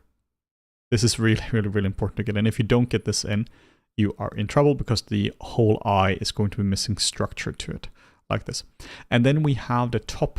This is basically a fat pad that goes on top of this. This is a bit simplified, but this is the gist of it. It goes like this.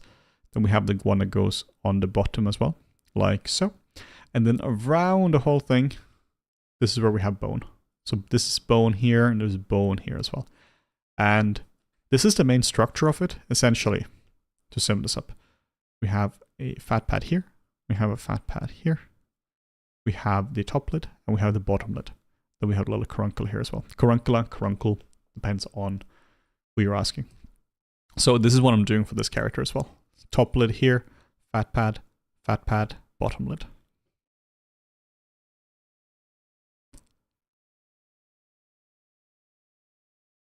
Any opinion on the current industry situation? Yeah, honestly, it's bleak at the moment. It sucks. There's just no way about that. It's rough. There's the strikes in VFX really screwed things up on top of an already tumultuous financial market. You know, we have a whole episode on this essentially, but the gist is 0 interest rates or 0% interest rates for a very long time. Everything flew to heaven. Everything went insane. Everyone started projects. Interest rates goes down. People have less money. There's inflation. There are a lot fewer projects starting. So that's one of the issue. Then you have the local event that are the strikes, where basically all projects just stopped shooting because there was no writing and there was no acting. So that's a massive, massive issue. On top of that, you have AI as well. It's really hard to say how that is impacting things, because it's not like the big studios aren't using visual effects anymore. It's not like they suddenly were just given the keys to a massive new tool called AI and they were like, all right, cool, that's it. We don't need VFX, but they're sure as hell experimenting with it, right? They're going to see where they can push it. But VFX is so complicated today that there is no way they're going to be able to just do that, right? Not right away. Who knows what's going to happen long term. But it's not like you can just replace ILM with just a plugin, right?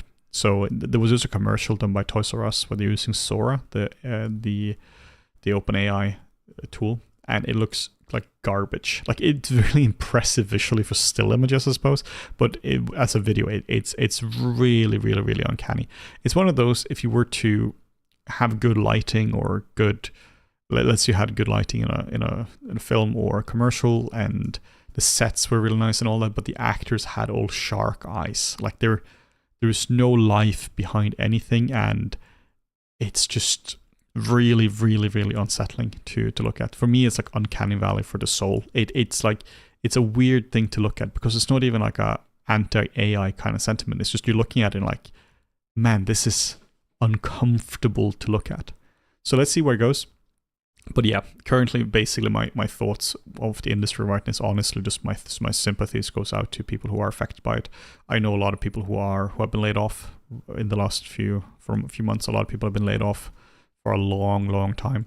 I do really believe it's going to recover, but it might take some time. That's the unfortunate thing about it. But essentially, no one knows. Often studios are like, oh yeah, we think it's gonna go back up. We looked at the numbers. It's going to go back up in the summer, late summer, end of year. Nobody knows. it's impossible to know until they have the projects, right? So yeah, really, really hard to say what's going to happen. If somebody says they know, they're full of crap, or they know something that they shouldn't be talking about, and it's kind of like the ones who know don't talk, the ones who talk don't know. So yeah, no one knows. I mean, even the movie studios don't really know, most likely, because I mean their movies keep on flopping. Even like apparently good movies like Furiosa. I haven't seen that yet. We actually bought tickets for it, but couldn't go. So even Furiosa apparently didn't do well. So it's really hard to tell.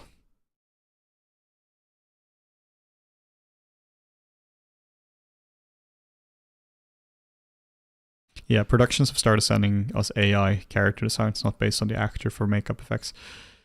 Yeah, that sounds about right. I've heard a lot of people saying the same thing. It's rough. It's it's going to be interesting to see where this goes. I've heard that AI is being used more for pre-production as well, for pitches and for just general design stuff like that.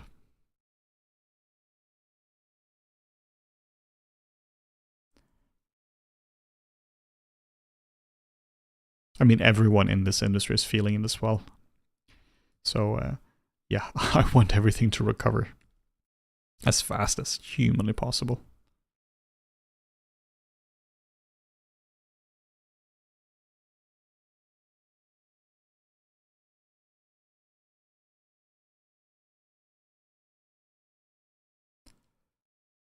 Yeah, so the character is coming along now a little bit. So comparing this to what I had before, which is this, yeah, I'm liking this a lot more now. This feels a lot more interesting than what I had before. Shift S to put this down like so. We can see what's going on here. Yeah, I'm liking this. I'm not liking these three here though, so that needs to go. Let's see.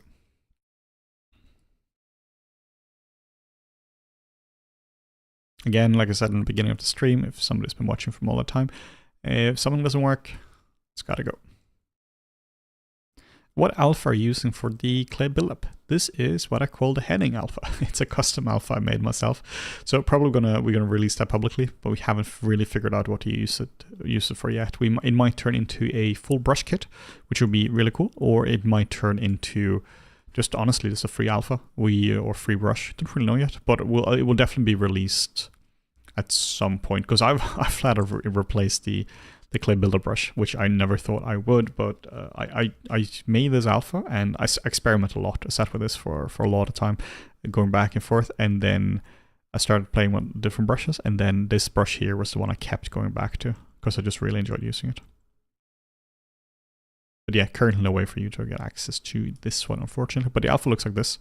It's nothing too fancy. It looks like this. You can screenshot this if you want, or you can also go under stroke, and here we have roll distance. I just set this to like 4.5-ish, exactly 4.49269. That's the exact value. So, you know, just playing around with roll distance as well. I love the texture it's adding. Yeah, I really enjoy this. It's that's one of the reasons I like it, because it's like it adds volume to it, but it adds volume in almost like a gentle manner, but it also leaves this really lovely texture. So that's one of the reasons I really like it. But yeah, people will get access to this at some point, like for sure, because I really enjoy using it, and I think other people would too.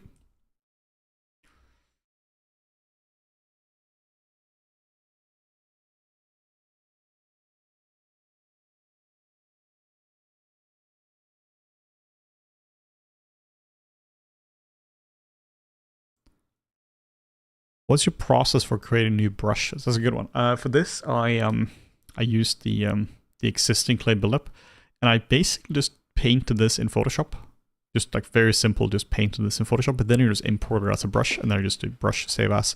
And it sounds like a simple thing, but the work here was really finding some simple settings for it. So just keeping it simple. But yeah, that's really it. You can also go under all the brush settings here and play around with this as well. I went pretty deep into some of these settings here, but I found that the most impactful thing was just the brush alpha for this. It's the same thing with the damn standard, right? Like the biggest thing here is just the alpha, making an alpha that looks like this. surprisingly difficult. I was trying to make a replacement for the damn standard as well, but everything I tried, nothing really worked for it, because the damn standard is just so good. So I don't want to, that's one of the reasons we haven't made a full brush kit yet, because I don't want to release something that isn't good. Like, I don't want to release something that just kind of works. I want to, if I release something like that, it needs to be better than what's available, because otherwise I wouldn't feel good about that. So this one, I kind of think it's better than the default one. So if I think so, maybe other people will think so. At least the way at least I'm putting my, money where my mouth is, where I'm using it all the time. I've straight up replaced it. So hopefully that means it's quite a decent one.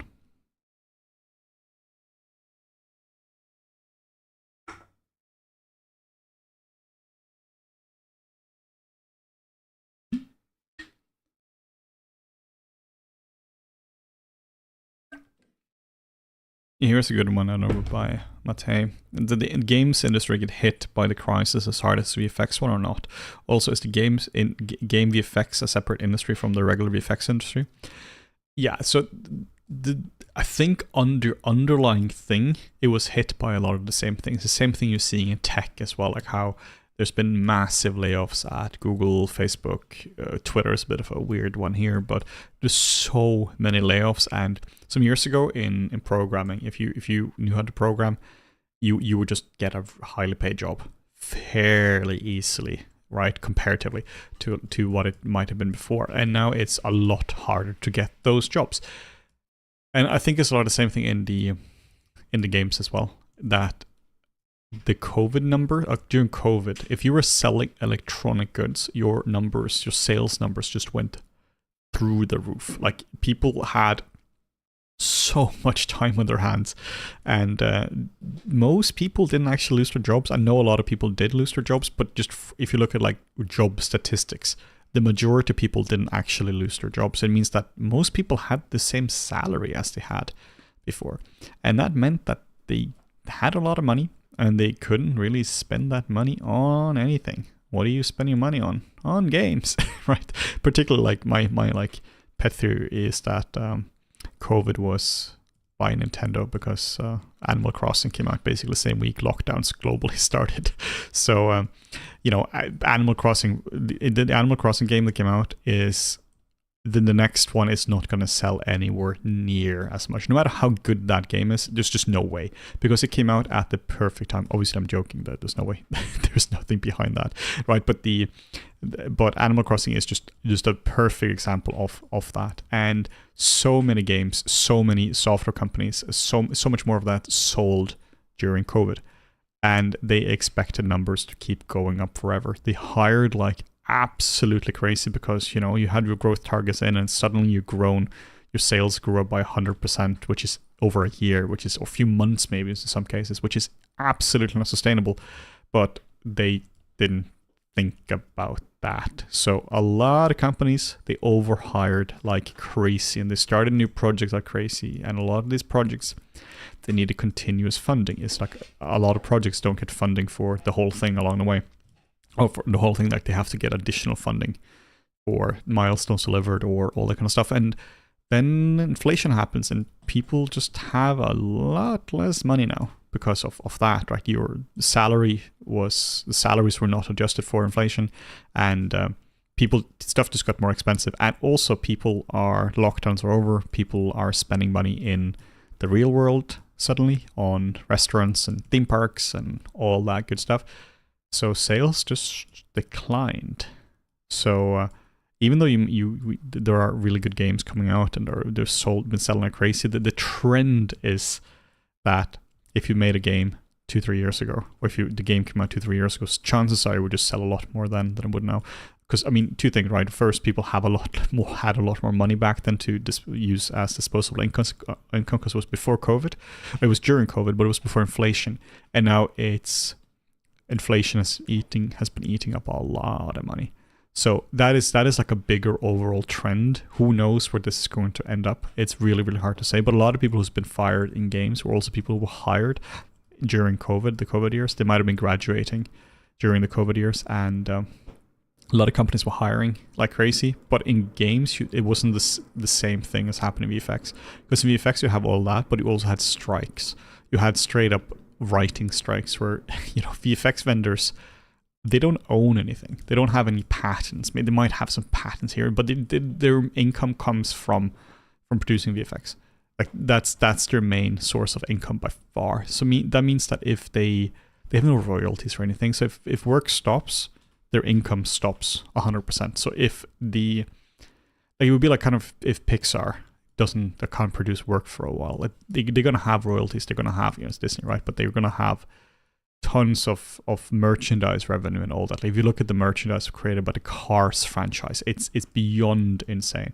So they can kind of cruise on that. But if it's a pure vendor like Framestore has no additional income in a large way apart from producing work. In a large way, VFX companies are big freelancers, right? If you're a freelancer and you don't have work coming in, well, that's kind of it. So it's a lot of things coming together at the exact same time. So it's just rough out there. But that's kind of like the gist of it. But also, like, there's no way I'm understanding the exact full picture as well. Like, this stuff is just complicated. It's a very, very, very complicated things that's happening here. It's really, really hard to get a full picture of what's happening. One thing, though, that I'm fairly certain of is that a lot of the back to office kind of things that happen, all the games that came out in the last few years that were doing insanely well were produced remote. And now the companies are like, yeah, sorry, buddy, can't do remote anymore. It doesn't work. And then you have like Baldur's Gate and Diablo that was in large part, created remote. So then suddenly it's not okay anymore. But my theory here is, which I'm fairly certain is confirmed to a large degree, is that they want to do layoffs without doing layoffs. So instead of doing a full-on, firing people, they were like, yeah, sorry, we know you moved here back with your family in Texas, but sorry, you have to come back to California and work for Blizzard. You're like, don't really want to do that, right? So I might just quit my job. And quitting is a lot better for the company than you getting fired. It's just easier as well. Like, it just emotionally is easier for the people because they don't have to fire you, but also like they don't have to provide you with severance or benefits, all that kind of stuff. So that's basically my thinking there, is that a lot of that was a way to pre-fire people. Which sucks because, it's kind of a sneaky way of doing it, but it's a pretty rubbish way of doing it as well, I think. Yeah, the way I see it now is that we're a little bit in uncharted territories with the overall financial state of everything. Like, COVID really threw a wrench into a lot of things. It's very hard to predict where things are going to go from here, I think.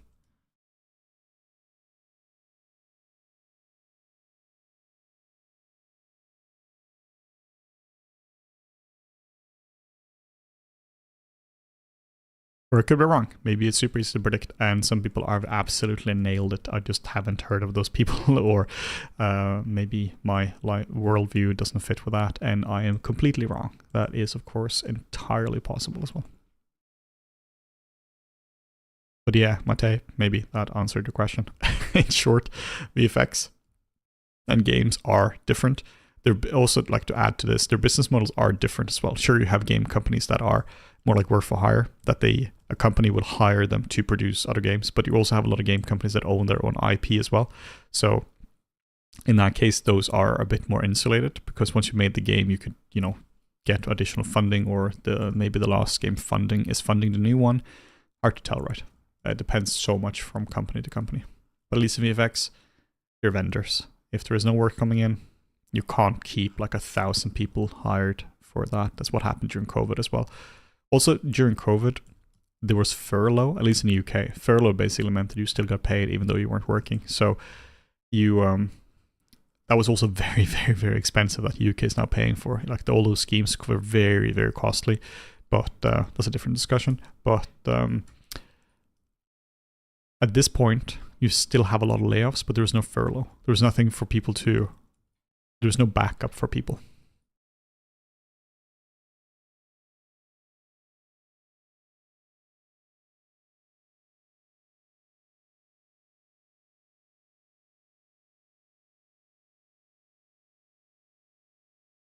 Yeah, for the discussion here, what I just mentioned about the whole economy thing, we have a whole episode on the for podcast about this as well. So we really go a lot more in depth. Morten is also on that one as well, so we discuss that, the two of us. So yeah, that kind of explains stuff a little bit better. But this is kind of the gist of it. This is something I'm very interested in because, you know, running flip normals as well. We see our earnings going up and down very much in line with the market. So I had to really educate myself on what on earth is going on here. How often do you update your podcast? We haven't done this in a while now. Morten had a baby not too long ago, so he has 2 kids now, and it turns out it's a bit hard to podcast when you have small kids. But yeah, I would love to go back to that. But yeah, it depends. Just depends on that, really. It depends on how much time we have for that. I would love to do a lot more YouTube as well, but YouTube has been annoying because YouTube basically decoupled subscribers from the success of the channel. So it's really annoying that we have like 300, like I don't know, 18,000 or something, whatever we have now. Subs. A lot of people know about us, and not a lot of people get notified when we put out new videos. So when we check out the latest stats, or the stats for our latest videos, they generally, a lot of people don't even hear about that we've released them. So that's pretty demotivating when you spend a lot of time on a video and it gets no traction whatsoever, even though it kind of should. It feels like, you know, having spent a decade building up a YouTube channel, there's not really a reward in that in terms of the platform. So yeah, it's pretty demotivating when you're spending so much time on something like that, and then you put something out and there's just like crickets with that.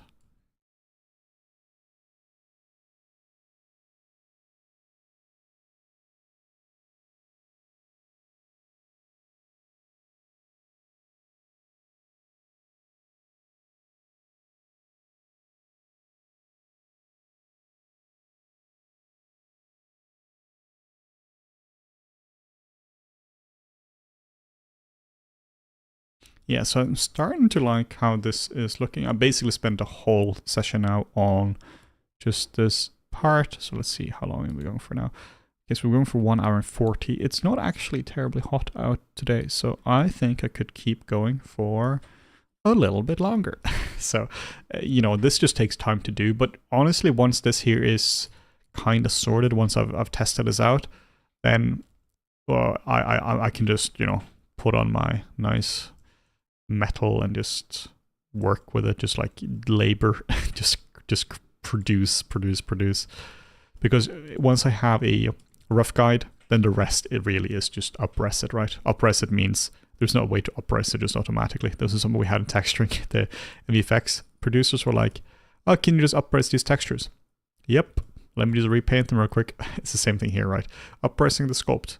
Yeah, cool. That means re-sculpting it entirely, or sculpting over the whole thing. But that's fine. It's labor. It is what it is. It's really fun to do as well.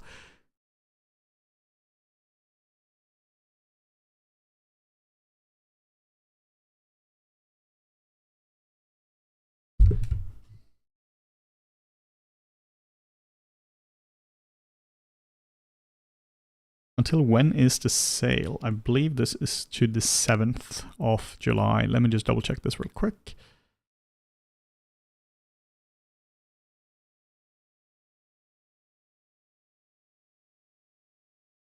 Yeah, it's to July 7th. So you have plenty of time to check things out. What kind of music do you listen to when you sculpt? Well, it depends. Right now, I'm actually listening to music now.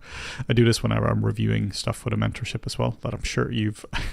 Well, you wouldn't have heard that because it's in my AirPods and now. I've just listened to like a relaxing playlist. Basically, it's the most lo-fi thing there is, because it means that there is a bit of ambience, but there isn't really like too much stuff to concentrate on. But I really like listening to... I should bring this up. I really like listening to like instrumental music, like really like video game soundtracks and all that kind of stuff. So I think that's really nice. I have a playlist here. I'll send you guys a playlist. You might enjoy this one. This is for this is my Spotify playlist here for instrumental music. I've been collecting this since like Spotify came out. I started using Spotify in 2008, so I've been like basically when it was in beta. So I've been using this for a while. So here is a really nice one. My girlfriend makes fun of me for listening to Billy Joel all the time as well. But you know, she's giving me a thumbs up right now as a proper bully, but it's what it is.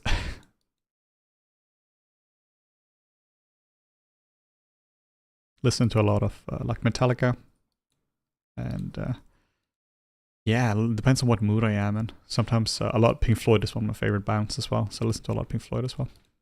Alright, let's try to bring this guy into the blender. So I'm going to merge visible, and I'm going to do the same thing as yesterday, but this time I'm going to set this to like 1,000,000. Let's see, this goes to 1,000,000, great. So I'll do this. Billy Joel rules, hell yeah it does.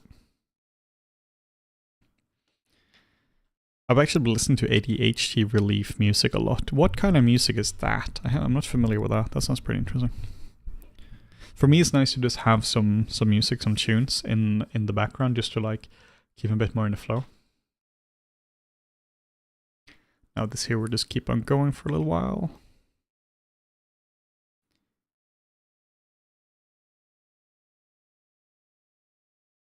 Yeah, sometimes I listen to audiobooks and podcasts as well. I'm going through one by Stephen King now as well. It's an audiobook, also it was a book and audiobook. It's 11/22/63. It's about a guy who goes back in time to save JFK. It's a really nice book. I also just finished It by Stephen King as well. So many kids got murdered. So many kids. Really, really brutal one, but really nice. I usually read a lot on my Kindle, so...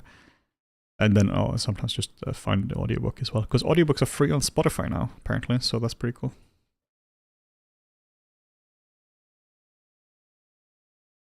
Alright, just decimating this, just has to reorder. Should be fine with 1,000,000 as well. Just exporting out this to, again, definitely not my desktop. And then, almost there. And then just bringing this into Blender. Cool. And then going here and putting this... somewhere not safe.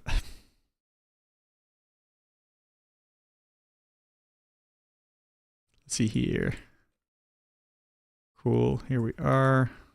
We're playing games. Yeah, I finished the Elden Ring DLC the other day, and I'm playing a lot of Returnal recently as well.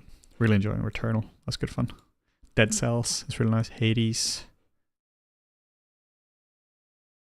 Yeah, I play a lot on my PlayStation. Basically only play on PlayStation. So here we go. Nice little render of him. Let's zoom in on this. Let's see how we are.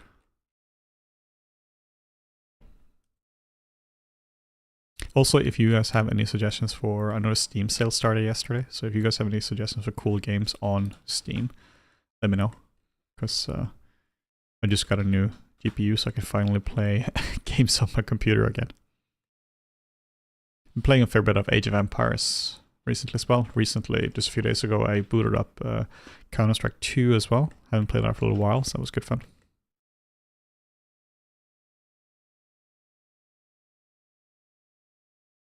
What's your opinion on Keyshot?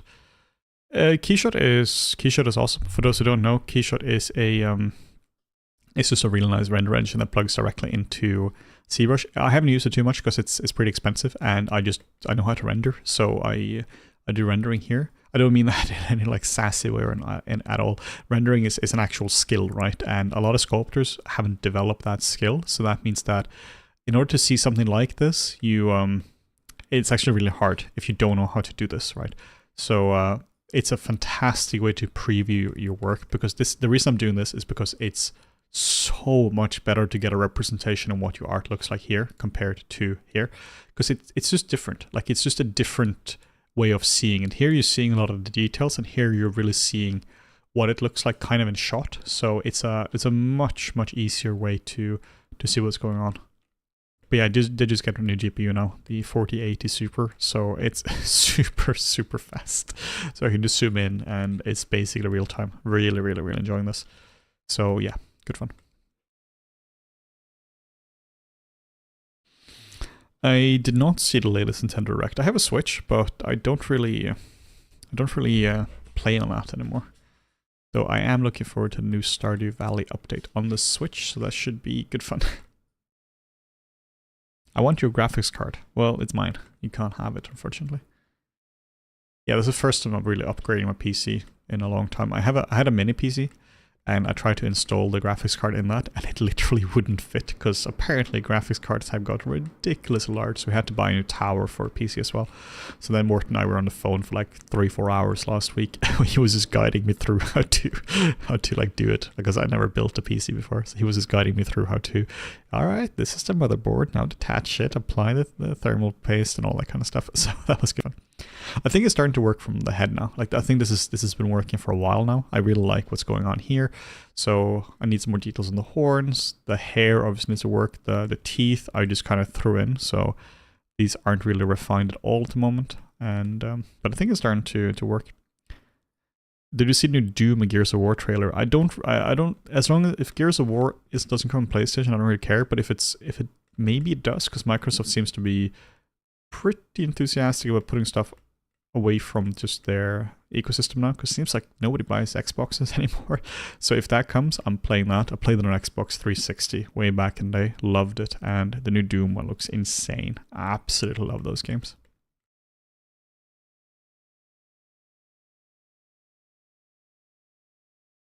Yeah, I also recently replayed Sekiro as well. One of my absolute favorite games. Such an insanely difficult and fun one.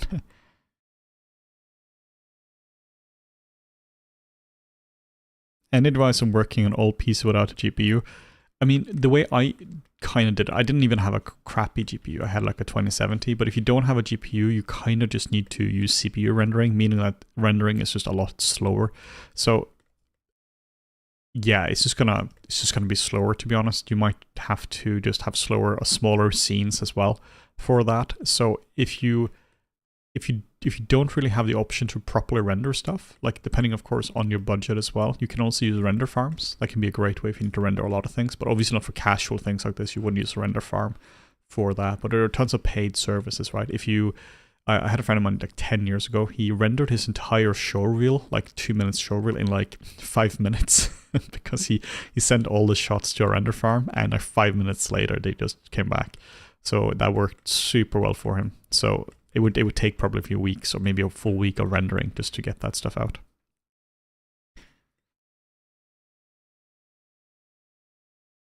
But yeah, like I said, this is like the first time I'm updating my GPU in a long time. So and I never really had like any like crazy good GPU. So this is the first time I'm having like a high end one. So I'm definitely not taking this for granted.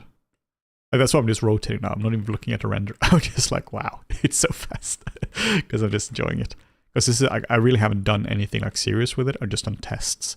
So this is actually the first time I'm actually using GPU rendering, like for a project where I'm reviewing things.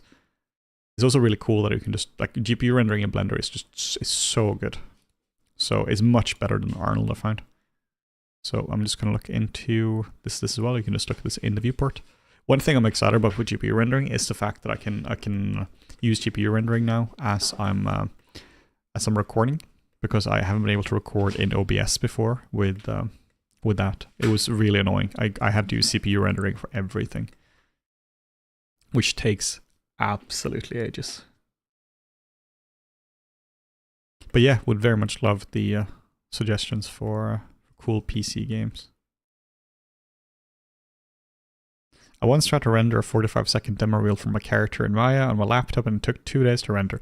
Yeah, that sounds about right. I worked on a project some years back, which with Morten, that we just involved a lot of rendering, and I was doing all the rendering on my Dell laptop, and we just had to throw that out after some time because the whole thing was just busted. Like it straight up just killed it because it was rendering so much. Shouldn't really happen, but you know, it did.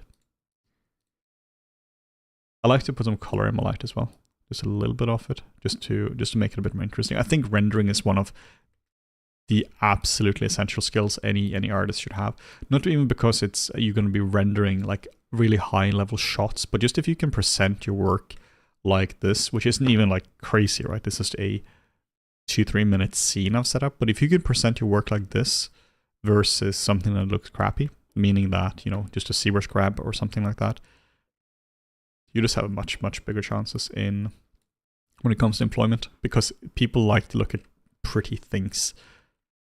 Of course, spend time on sculpting as well, but I think it's really useful to to make nice renders. That's what we do for all our Frictionals products. Like if you look at, hey, time for a good plug, right? But if you look at some of this kind of stuff, like for intro to sculpting, like I'm really trying to spend time on a nice sculpt, trying to spend nice proper time on this stuff. I have actually a fun fact about this one.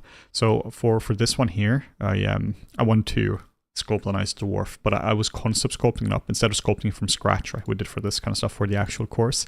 Instead of sculpting from scratch, what I did, I found a scan of a dude, and then I gave him a beard, and I just kind of sculpted up the whole scan and just used that for an overall concept just to evaluate what it looks like. Of course, this is the resculpted one, right? But that's how you can often do it. If you're going to learn something, then you should sculpt stuff from scratch. But if you're doing stuff for a concept or something, you can use whatever you want. Using scans is awesome. If you have an old man scan, if you want to turn them into something else, or you want to do an old man sculpt afterwards, just like use that scan. But yeah, I'm just going to send this over here as a little shameless plug. What material are you using in Blender? I'm using the simplest material in the world here, to be honest. Like this is like literally just a regular material where I've just put it in base color here. You can see this is slightly green, and then I'm using roughness of about 0.5, and that's it. I haven't done anything else to this. Completely vanilla material. Like I can show you here, right? I can kill this one. I can make a new material. And we can just do the same thing. We can just do zoop, make it a bit darker, like so. And then we can just set the roughness 0.5, same thing. So this is really the same thing as I had before, right? Going between these two now should be, yeah, it's very similar, right? It's literally the simplest thing in the world. And the scene here, you can see me setting this up yesterday, but this is just a plane that I extruded, added a bevel to it, and then I gave it a darker material. Like really, really, really simple. So this really couldn't be simpler in terms of scene setup. And then just 2 area lights and an HDRI as well. So yeah, just nice and simple. This is what it looks like without the HDRI. Oh, sorry, without the lights, just with the HDRI. Let's have a look at this one here. I'm liking this a lot more than what I had before. I think the arm is working quite all right, but it's not done yet. This is looking a bit too organic, so I want to break this up a little bit more. And this is looking quite all right. I do really like the texture the brush gives as well. I think this is looking a bit too organic as well. I want the whole thing to feel quite cohesive. So I want this kind of feeling here. It's like in the movie when, if you guys have watched Pan's Labyrinth, when he moves, it's like he makes like a sound, like old wood creaking almost. That was my impression of wood creaking. So I think it's really useful to think about those kind of things, making everything cohesive. Like he's kind of made of wood in a sense. What HDRI are you using to find this one? It's just one from HDRI Haven. I just have to, I had a bookmark this recently. Let's have a look.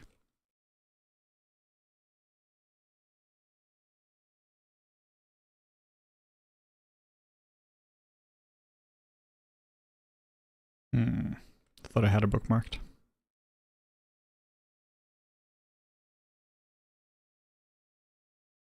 Well, it's not called HDRI Haven, it's called Polyhaven at this point. Polyhaven.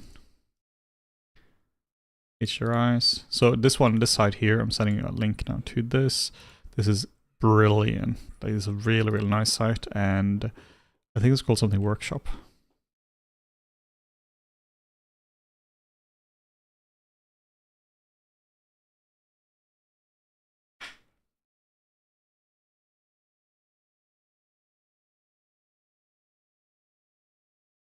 It might be this one here. Again, not 100% sure, but it's going to be on the list if you just search for Workshop.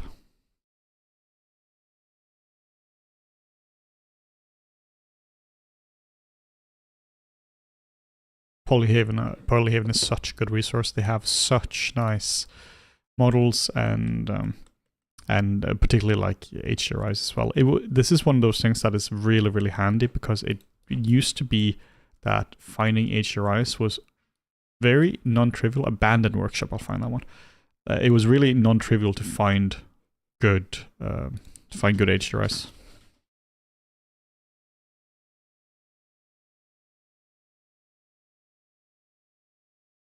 It might actually be the same one, the one I sent. I'll download this one, just a small one here. Let's see. But yeah, Polyhaven is fantastic. Hey, finally able to catch a stream, loving the model progress. Thank you so much, I really appreciate that. Yes, what we're doing so far is doing a render. Just bringing this in here and just doing a nice little render of our guy. One thing you can notice here, this is one of those things I would have to fix later on, but I'm not doing right now, is that he's floating, and that means that he was probably standing on the ground when I started, but he's not at the moment, and that just means I need to just fix this. But I'm not fixing this yet, because I'm not sure entirely where I'll take him. So the way I fix this is it's very simple. It's very simple once you know how to. You just make a plane in Blender, and then you just scale it up, and then you just export this out so that he's standing on this, and then you just move the whole character down so he stands on the ground. So just nice and simple. I think it's really important to work in real world scale and having the character be on the ground as well. It just makes it a lot easier. It just makes it a lot easier, like, overall. Scale is important because it's one of those boring things, right? But scale is important because it means that every asset is consistent. So if you have an asset, like if I'm working on an asset, you're working on an asset, and let's say I'm making the character and you're making like some epic weapon he's holding, they need to fit, right? They need to fit in his hand, but not just like kind of fit. It needs to, like, it's not just that it has to be within a few centimeters. It needs to not be off by like 10, because it's real easy that if you work in different scale, that it would be the size of his fingernail, or it would be the size of a train, right? So it's just really important to figure that stuff out. All right, I'm just going to take a small little mental break here now, because I've been sculpting for, we're 2 hours now. So I'm just going to take a quick, I'll just sit here, but I'll just stretch my neck a little bit. So yeah, just feel free to come with your questions, and I might go for another half an hour or so. So the questions can be anything about the industry, your sculpting, or if you have any Phenomenals products you want to be recommended as well. Actually, while I'm taking a break, I should just show you this one here. Yeah, tons of cool stuff here. We also have, I can't really show this on stream, but I'll send you a link to this one. The reason I can't show it will become apparent once you click on this link. So you can see it's blurred, right?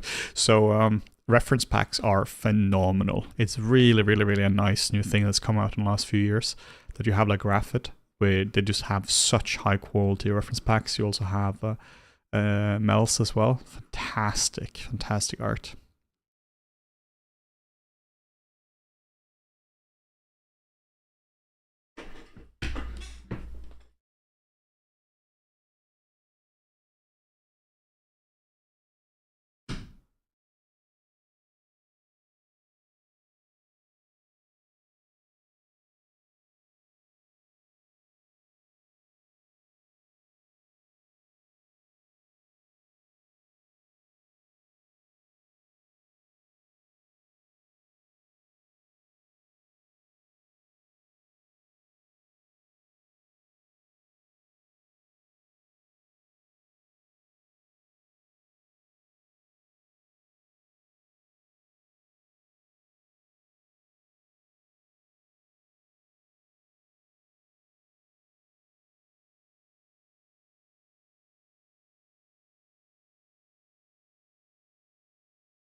So here's a really good question. How do you know what scale you're working in, and how do you set your scale?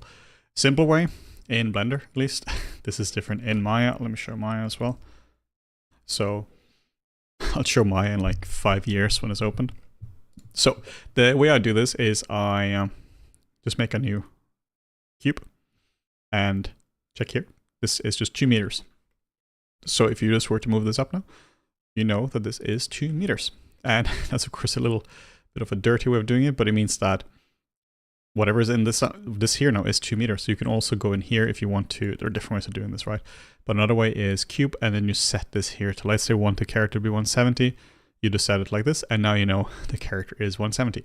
Now, something to be aware of is Maya and Blender, they have different scales. But now you can see here, character here is probably like 190 tall or something, right, in metrics. So this is kind of how I do it, because this is just a simple way of doing it. If you need a precise scale, you can also like do like measurements for this, but this is honestly enough. Really, what you want to focus on here, what you want to be sure of, is that the character is not 100 meters or not like 10 centimeters or 1 millimeter. You want to just be sure that it's approximately in the scale. If this character here is like 140 or like 240, it's not really the biggest thing. Just want to be sure that it's not beyond crazy. So here we are in Maya. You can do the same thing in Maya, and you don't really know how big this is right here, but if you go to Window, Settings, Preferences, and Settings, it's a bit of a mouthful. You see here it's set to centimeters, and this means that each grid is going to be 1 centimeter. If you set this to meters, you see, boom, this changes. Now every cube is going to be 1 meter. So these cubes here now are actually different scale. So this is now 1 centimeter, and this is now 1 meter. So this should be exactly 100 times smaller. Another way to do this is you can go now here, front view, here, and then you can go to Create, Measure Tools, and Distance Tool. You can just hit the X key to snap it. You can just click another one here, and now you can see that this here is going to have a scale here. So this just measures the distance between locators. If you move this up like so, you can see this changes. So now the distance between this is like 97 centimeters.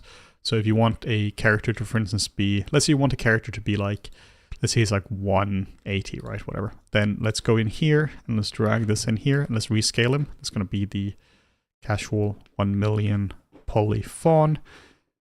Then we take this guy here and we just scale him. In this case, he is off by 100 times because he was scaled in Blender. Then we do this. I'm sure there's a setting for this, right, to fix this, but now you can see, boom. And then we just go in here, we select our character, we make sure it's at the pivot is on the bottom, and then we just kind of, assuming this is at the bottom as well, right, then we just kind of scale them until the horns are within. And there we go, ta-da. If you're working in a production, this is something you want to figure out. You want to figure out the scale of your asset before you start to do it.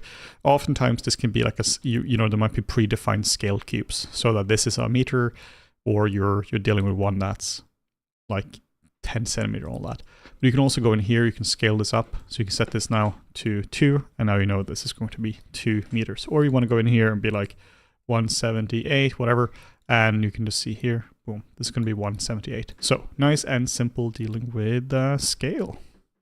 Not very sexy, but very useful. There's so many things like that when it comes to sculpting that just genuinely isn't particularly interesting. It's one of those things that's really difficult when it comes to making tutorials, because a lot of things is stuff that people just need to know, but how do you kind of sell that for either if it's YouTube or like it's a literal paid tutorial? How do you sell something that people need to know but nobody cares about, but if you mess it up then everyone is in trouble? So it's a really tricky one to figure that one out, pure marketing wise as well, right? All right, let me just rest my hand for a little bit longer and then I'll get started with this. Still waiting for Steam sale suggestion, guys. Still waiting for some cool things to pick up there. When working in film and games, it's important for the character model to know the focal length and technical settings of the camera. I mean, for film at least, you don't know the focal length because it depends from shot to shot. In games, that's a bit different, right? Because if it's like a character like in Diablo, you know, it's isometric because the whole thing is isometric. There's no perspective on it. So then you definitely need to know what you're working with. If your character is always going to be seen from the top like this and it's in perspective versus not, like check this out, right? How much taller he becomes in perspective. So 100% you will have to know that. But that's also one of the things you kind of figure out once you start to test it out.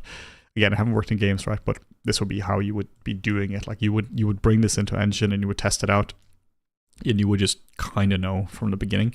But in film, you can't know because you generally don't know the shots that's going to be used. But also it doesn't really matter because it needs to work just in a generic sense. It's like the costume designer can't take into account what the focal length of the camera is like because, you know, they don't know. And it varies so much from shot to shot. They would know if it would be something highly unique, like if it's a camera that's locked for the entire movie and such, then maybe. Thank you for all the knowledge sharing. You guys are awesome. Thank you so much. What sort of games are you interested in? Honestly, like anything. I haven't really played. I played a lot of on PlayStation, but I know there's basically a whole different market on PC. So if there are any like unique games there, then let me know. Trying to make a few little spirally things here because I think that can look quite cool. And trying to make this feel more mechanical as well. I essentially want to make sure that the art direction is cohesive throughout the whole thing. Like here it feels very much like it's like layers, and here it doesn't really feel like it's layers, so I want to be sure that works. Have you played Baldur's Gate 3 or Elden Ring? Yep.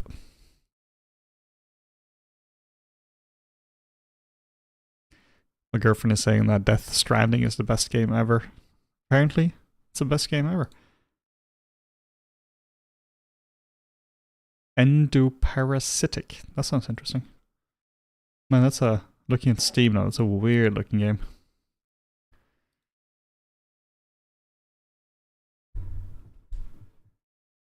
This is actually a really good question.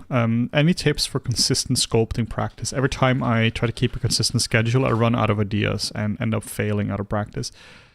I would say that trying to be very rigid about a schedule isn't the best way necessarily, because that way, if it doesn't work, it doesn't work, right? If you try that, it doesn't work. For some people, like rigid schedule truly just does not work, and for some people that works well. But if you figure it out and it doesn't work, then don't go for that. Maybe what you can do is if you want anything there, instead of having like I need to practice for like 2 hours a day, it can be like I'm just going to open up ZBrush and sculpt something, just so you don't have like a 0 day or something.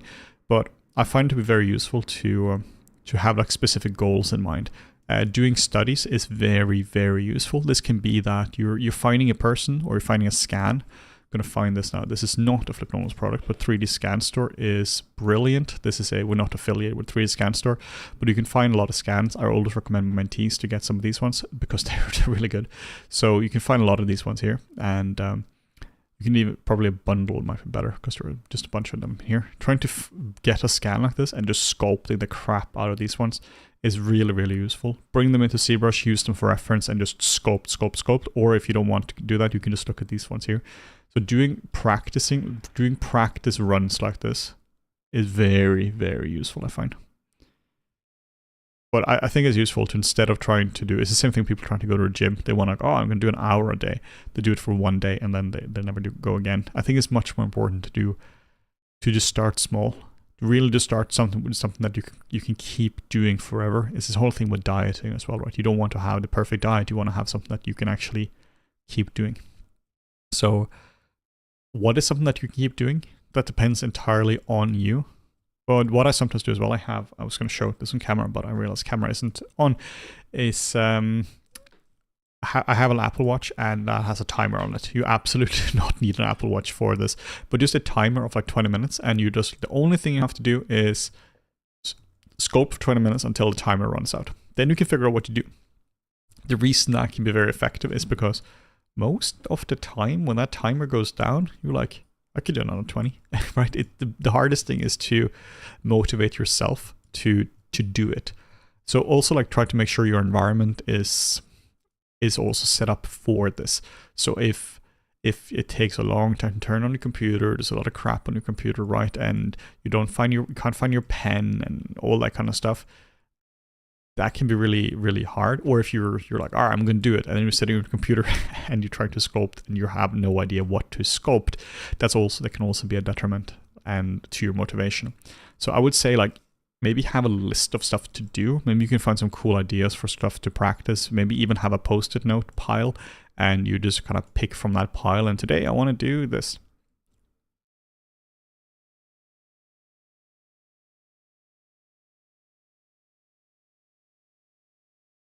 I appreciate the game suggestion, guys. I will check this out later on.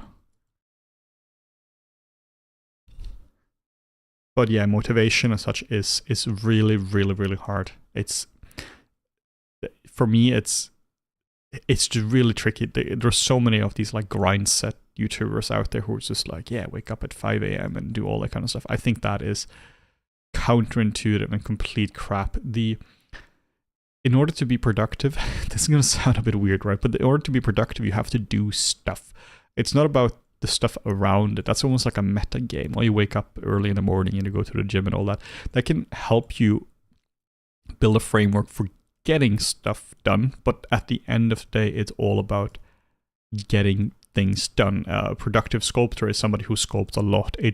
Their bedtime may be a factor in how much they can get done, but you're not done. You're not productive just because you do all the other things people advise you do, all the perfect health regimens and all the fancy morning routines. It's like, man, just sculpt and just find ways to help that helps you genuinely sculpt. If you aren't sculpting, you're not getting better at sculpting, whatever the other things are, whatever people might be telling you. So it's more about how do you optimize for that? How can you optimize for sculpting as much as possible?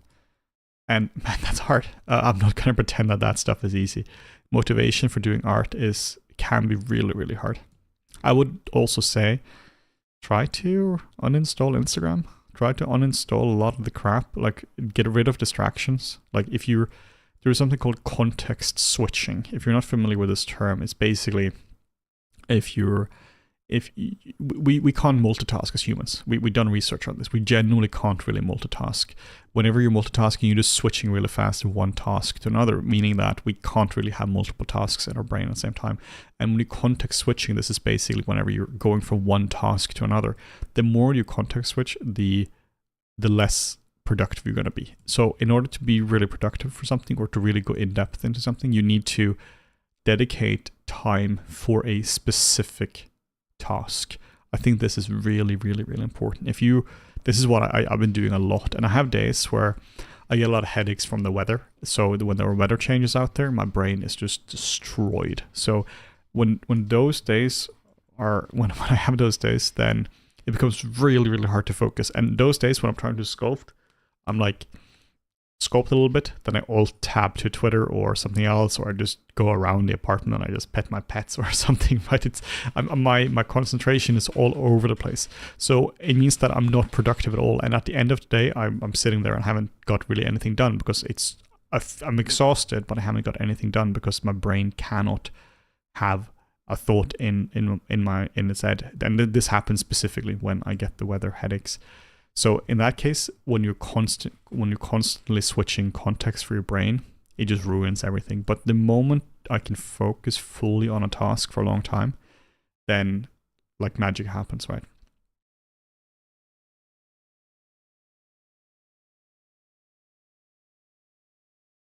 So I think it's really, really important. There is a book called, I'll find a link to this one.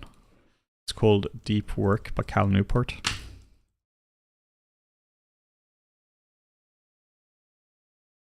I'll send an Amazon link to this one here.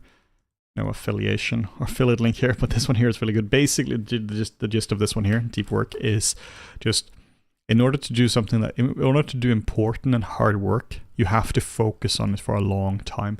How do you focus on it? You need to remove distractions.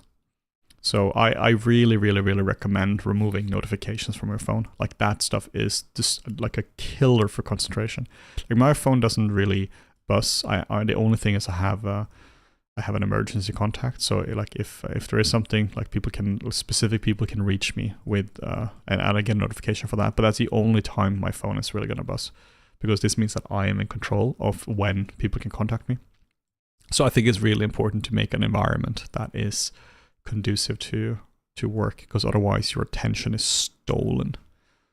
Also, particularly get off the quick video sites. Obviously keep watching Flip Normals on YouTube, do that, but like all the Instagrams and the TikToks, all that kind of stuff is really, really, really bad for your concentration. I think we're going to figure out in a few years that has done irreparable harm to our brains, because we're not meant to have this much knowledge, or not even knowledge.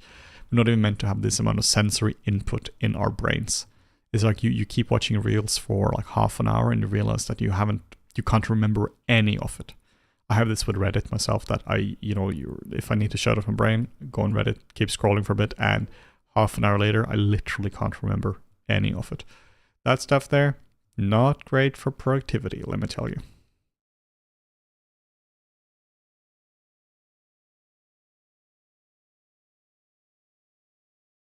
Here's a good one by Cakester. What about portfolio work? Sometimes I want to work on a different project, but I don't want to start a new one without finishing an old one.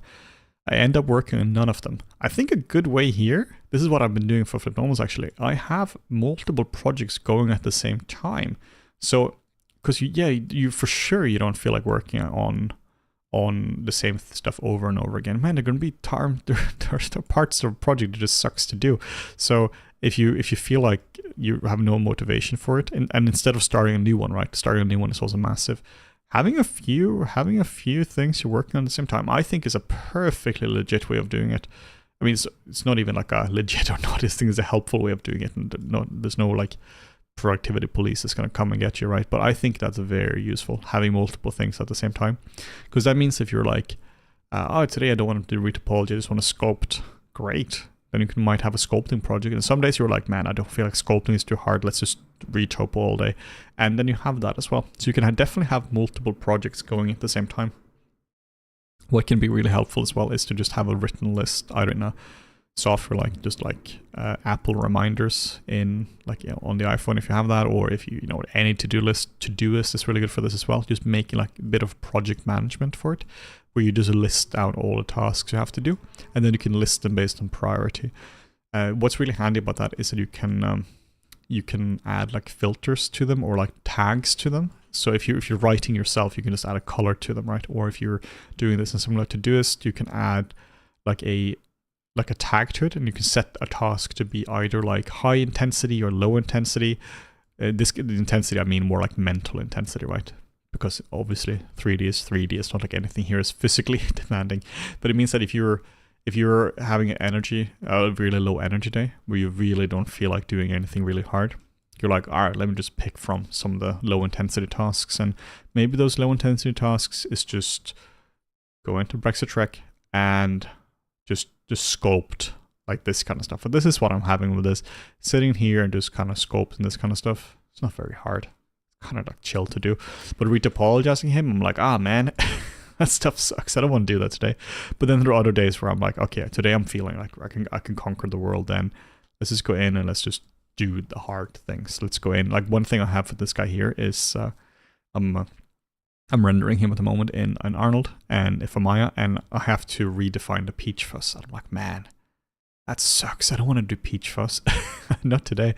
But some days I'm like, yeah, I can do that. I can read. Today is a day for peach fuzz. Today is it's not even like a, do you feel like peach fuzz or not? It's more like, I know that this is a bit more of an involved task. So for me to do this, I have to sit down and just figure it out. I just have to do some troubleshooting and play around with different things. But I think this is really useful. Like Todoist is legit really, really good tool. I'll send a link to this. This is this is a tool I've been using for a long time. But recently I've honestly started using pen and paper. This is something my girlfriend basically taught me, that instead of having like a lot of different apps for different things, because then you're on your phone, right? Just having found a really nice notebook. Does not have to be a nice notebook, but just any notebook will do. And then you just write down a list, and then I cross it off at the end of the day. Or cross it off when I'm done it. That's been really helpful for me as well. Some people also do this with post-it notes. They have two stacks on their desk. One is for done tasks, one is for not done tasks. So they have one task is one post-it note, and once you're done, they put it from one side of the desk to another side of the desk. Whatever works, right? But it's at the end of the day, it's all down to getting cool stuff done. And if you can get stuff done, then you're going to be nice and productive. If you cannot get stuff done, then you're not going to be productive. It's really easy. This is something I've been doing a lot as well. You've spent all your time finding the perfect productivity systems, right? You find all that, and you set up all your tasks in Todoist or in your reminders, in your notes apps, all that kind of stuff. And you're like, no, I don't want to do any work. I don't actually want to do my to-do lists. I just want to set them up and then I want to do magically done. which obviously doesn't work. One method that can be kind of helpful is something called eat the frog. It basically means, you know, you don't want to eat the frog, but sometimes, man, you gotta do the task it sucks to do, and just doing that early in the morning as the first thing can be really helpful, because then kind of the worst part of the day is over, because then at least you've done that thing, and then from here on it's just a little bit nicer. Microsoft To Do is also a decent one. Yeah, I use that for my groceries actually. Microsoft To Do is great. It used to be Microsoft To Do, I think, was an app called Wunderlist before, which I used for years on Android. I'm on iPhone now, so but I used that for years on Android, and it was really good. And then they bought it, and it's still really good. Like it's legit a good software. At the end of the day, it's just a list with things you can tick off your things, right? Yeah, Mateus saying here, 100% Reels have given me permanent brain damage. Yep, I believe that.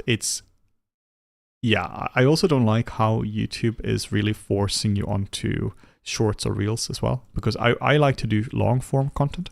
I really just enjoy doing stuff that is, like, it feels more meaningful, because if somebody watches a Reel, they go like, yeah, that's cool, and then you move on to the next thing, and you're watching it on your phone, and you know, maybe you can pause, but maybe you have to hold down to pause or something. Like I like long form content. I listen to a lot of long form content. I find that to be a lot more interesting. I find it to be a lot more interesting to go in depth into something. If somebody's looking for a cool podcast recommendation for long form, that's Hardcore History by Dan Carlin. It's one of my absolute favorite podcasts. The episodes are like 5-6 hours long, and he spends like 6-8 months producing one of them. So there's only like maybe 1 or 2 a year, but absolutely phenomenal content. So if somebody's interested in history, it's really good. It's explained in a really, really easy manner as well, instead of going to just like all the dates and figures and all that. It's way more big picture stuff. So he just has one came out recently about the Alexander the Great. So you just get to learn a lot about that. See, Hardcore History by Dan Carlin, absolutely fantastic long form podcast. So I'm just working over the whole character now. I like where he's heading. I'm not entirely sure where I'll take him, but the back is sorely missing anything now. But yeah, it's gradually getting here. I'm just kind of doodling when it comes to these things. I'm just kind of experimenting with different structures. Some of this may work, some of this may not work. If it doesn't work, like I think this whole thing doesn't work. So if it doesn't work now, I'll just remove it. You know, it needs to go. If it doesn't work, it doesn't work. Let's just have a clean slate. One thing I would say here is I have the scapula, so I'm just going to keep the scapula. But yeah, the rest just needs to go. Be ruthless about it. Be ruthless about your own quality bar. But don't be like an asshole to yourself, right? Like, don't be mean to yourself. Just be critical about it. If something isn't good enough, it needs to go. But you know, be kind to yourself. Speak to yourself in the same way you would speak to your friend or somebody you care about. Are your materials available anywhere? I'm not sure, because these are materials I've had for a very long time. You can search for these ones, like try Z1 ZBrush matte cap.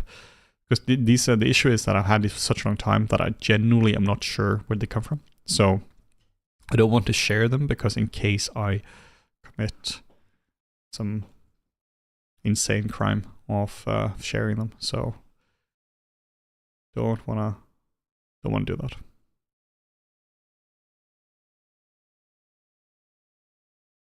I've been dealing with this with the mentorship, actually, with the whole like being brutally honest. Like, I know there are some mentees here, you know, in the chat at the moment, and you know, I feel free to correct me here. Actually, do correct me if I'm wrong here, but I never find that whenever I'm dealing with any mentees or any students or anything, I never find myself to be brutally honest, in the sense that I don't think brutality helps. I like, if brutally honest, be like, this here is crap, this doesn't work. I'm always trying not even to be gentle, but just trying to be helpful. So I'm always trying to go, well, this is your level of understanding. This is what you've been doing with the anatomy of the face. Let's just modify your understanding to to this level. And here's another way you can think about things. And then I'm sculpting over to show that example. And I find that to be much more helpful instead of just being like this like hardcore thing about like, nah, you need to just like roast people and all that. You don't have to. I don't think that's helpful. I don't think that's really useful. I don't like to roast people. I don't think that's, could be a personality thing as well. But I think being kind to people like that and, you know, letting them know they're doing okay, but at the same time doing okay, you know, here's how you can do better. I don't think you should go like, everything is fine, you're gonna be fine. I think you should go be honest with it, but you can say things in a productive manner instead of just somebody hearing like, ah, this is really bad.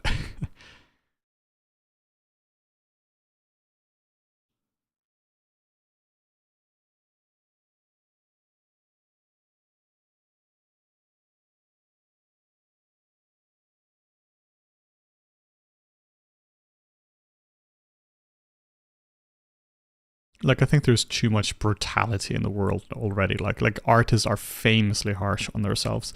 You know, whenever I'm dealing with students, I think it's important that it's more like I'm a person they can trust and have less you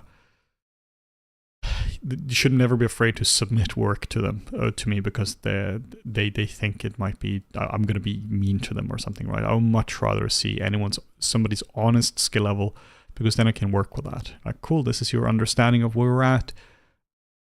By seeing that, that's how. By seeing what your current understanding is, we can work with that.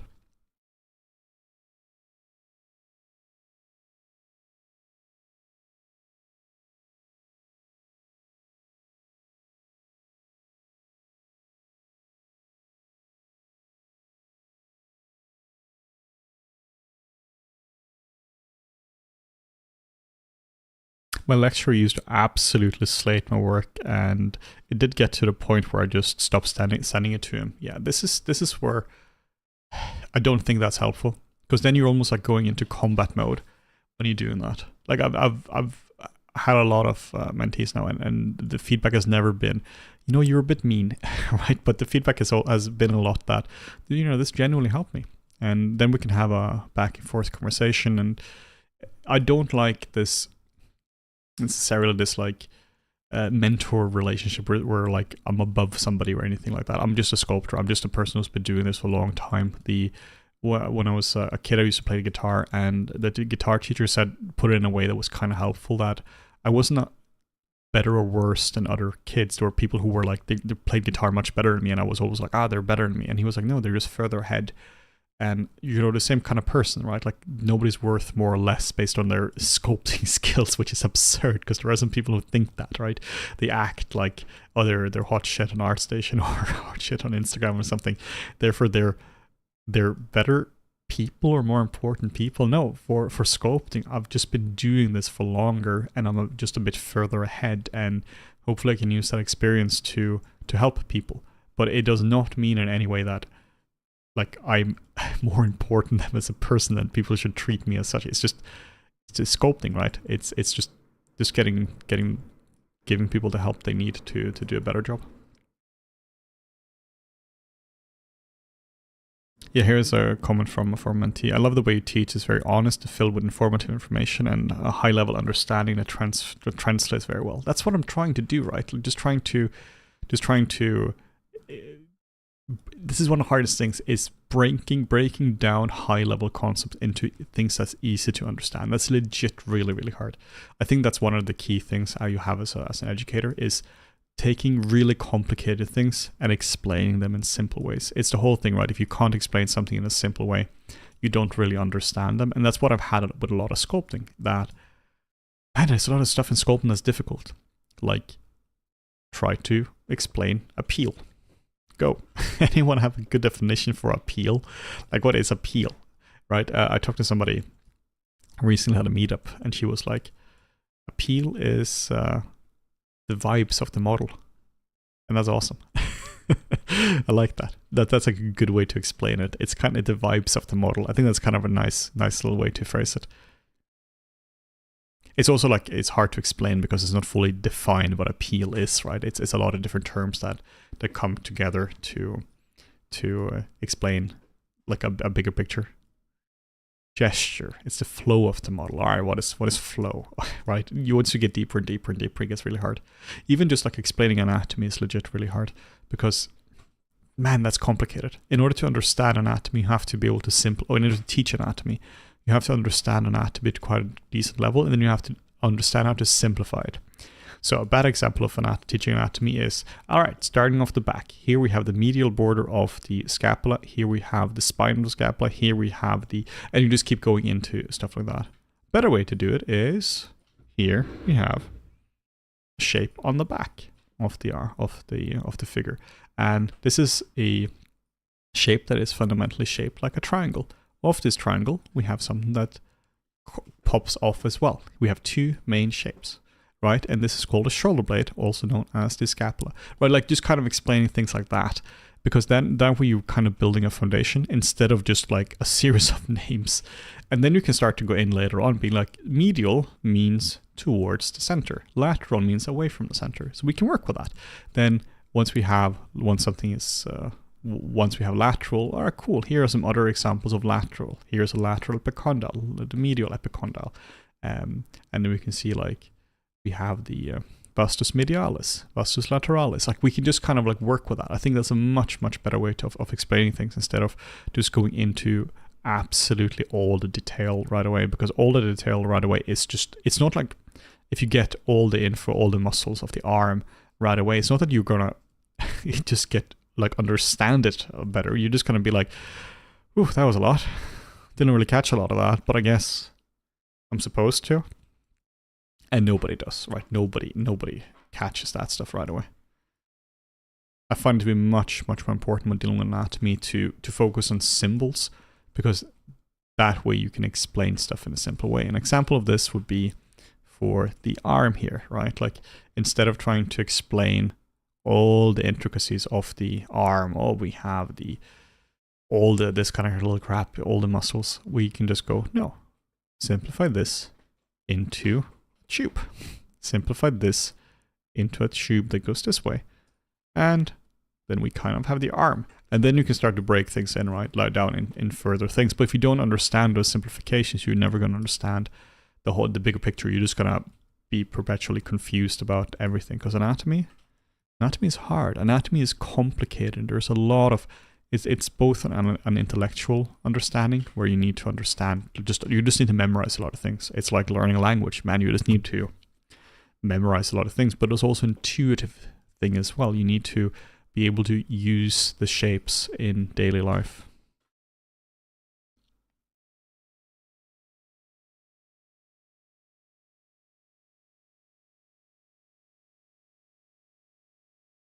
What are your PC specs? I have a NVIDIA 4080 Super, 16 gigs of RAM, quite low at the moment.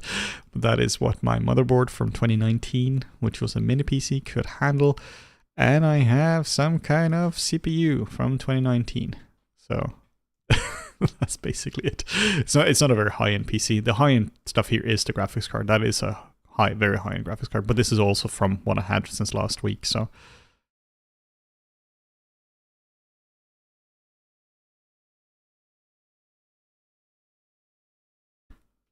I like how you explained you're not bad at something because they are better than you at something. They're just further ahead. I think that's such a key thing, right? It also means that it keeps you humble, because it means that whenever you do get further ahead than somebody else, you're not better than those people. You're just further ahead at, haven't got very far in that yet, but it's not like I become a better or worse person depending on how I am at the piano, even though some pianists, I'm sure, acting like they're absolute hot shit because they're good at the piano. All right, that's cool. But all right, you're good at playing an instrument, right? Like that doesn't make you better or worse as a person. You're just a person. But absolutely, some artists will treat other people as inferior or superior based on, like, I don't know, like there's so many factors based on how good they are, or basically their perceived value. Their perceived value could be based on so many things.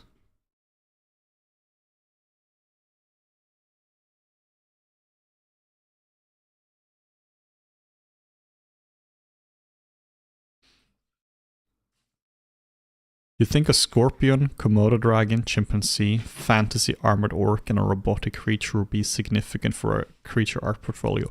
I think that would be absolutely incredible. I'm not sure if it's realistic though, because that's a hell of a portfolio. There's a lot of pieces on that. A scorpion is an interesting one. It's basically a hard surface asset in many ways, right? Because it doesn't really have muscles. It's all like exoskeletons, the same as a spider. So that's a really cool one. A Komodo dragon shows a very different kind of skill set, because then you need like nice clean shapes, but also, my God, then you are dealing with scales. Scales are very, very difficult to get right. So be sure to really research that. Fantasy of a chimpanzee is basically a human. So that's a very different challenge as well. So yeah, that's nice. Armored orc, that's kind of like a chimpanzee with hard surface things, and have a robotic creature. That's almost like armor as well. So yeah, it's good, but and it shows a lot of variety, but it's a lot as well. I would throw in a human there as well, just because creature art is very, very difficult to get jobs in. I think it's a very good idea to vary that.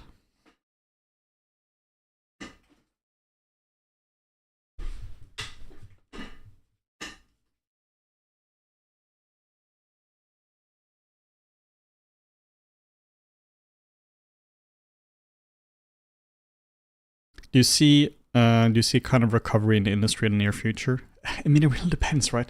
I really, really hope so, but the whole economy is kind of crap at the moment, right? So it's like it's going through a lot of pain right now. So it's really hard to say what's going to happen. I really genuinely hope so. But nobody knows what's going to happen. In VFX, it's a bit more local, because you are dealing with the strikes, right? And that work is hopefully picking up, but we genuinely don't know. It's been really interesting seeing this in other fields as well. Like there's a subreddit called computer science questions or something like that, which just focuses on programming questions, career questions or something like that for computer science. And that used to just be like everyone just getting like crazy offers, and now it's all filled with, I'm now a baker, I can't find any work. And I mean, this is not just the creative industry.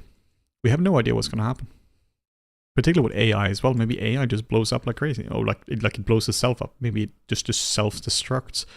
Like, it's genuinely hard to say. Maybe there's a new plugin coming out or new addition to Sora, but just destroys everything. Like it's impossible to tell what's going to happen. I would say though, regarding the former question by Cakester here, where the whole like, what kind of projects should I do? Like, I think it is really important to be realistic about what you can do. Like, how long does a project take to make? All right, maybe it's like 3 months, and if you have then like 3 projects, that's 9 months, and nothing ever is on time. So it's going to be a year for those 3 projects, right? So it just takes a lot of time to do these kind of things. If you have 6 projects, well, that's 2 years. And by the time those 2 years are done, you've probably improved a lot. So now the first project is obsolete. And in that time, you might not have been able to apply for jobs because, you're not done with your reels. And that's 2 years to build a portfolio, which may or may not be out of date by the time it's done. So I think it's important to just plan things, but planning is kind of just trying to predict things. Be a bit fussy in your planning. Be like, essentially allow for uncertainty in your planning. I think that's very, very, very key, because otherwise it's not like it's going to be a plan that never comes to fruition.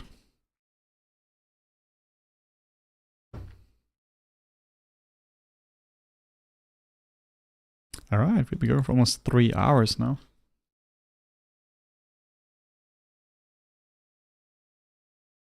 Yes, we also have tons more of these streams as well. Like, this is a 4th stream I'm doing this week, so you can actually see this character just like gradually coming to life. And just a reminder, 3D Scansor don't have a sale. We have a sale. So we have tons of really, really good offers on Flip Normals. Here's one that's really Blender. This is if you already know 3D, but you want to You want to switch to Blender, you don't get treated like a beginner, you get treated like somebody who knows 3D, just needs to know where your buttons are. Then here we have texturing a full character in Painter and then doing the look dev in Arnold, really solid as well. Introduction to Mari, this came out recently. This is a really good one for, well, learning Mari.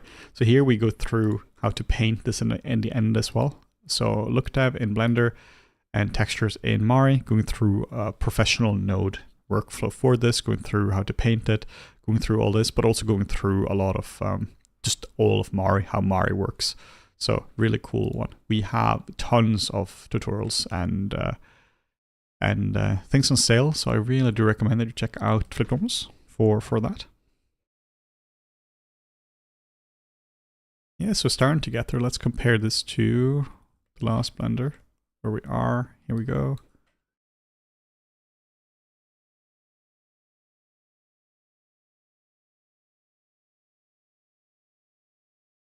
Yeah, I think it's a lot more refined now in the legs, so I'm gonna do soon. I think I'll do another render. I like the shoulders here. What you can see as well, I'm putting in a bit of a hole here, and the reason for this hole is so I can put more stuff in it, so that I can break up the symmetry in this area. So I will put more stuff in here. Did you showcase that lighting setup in a previous stream? Yeah, the last stream is where I put this in. But honestly, it's so simple. Like I mean, let me just redo it. It's super easy. So make a new one, make a new scene, take it from the folder, drag it in, boom, like this. Then we split the screen in two. Then we make the camera here be here. We set this to lock camera to view, like so. We change the dimensions of it, like so. And then we do both of them, a bit higher, res, do this, and then we lock this like so, disable this, disable that, and then we are making a plane, scale up set plane, extrude up, bevel, whoop, right click, smooth, or you can just like make a smooth. We can scale this up like so. We can even take this a bit further like so. Hit the render, and then we change this to AGX. Set this to punchy, and then we make a material. Oh, we have to set this to cycles as well, and set this to GPU so it's fast. Then we make a material for this. Boom. Then we make a material for that, and then make this darker.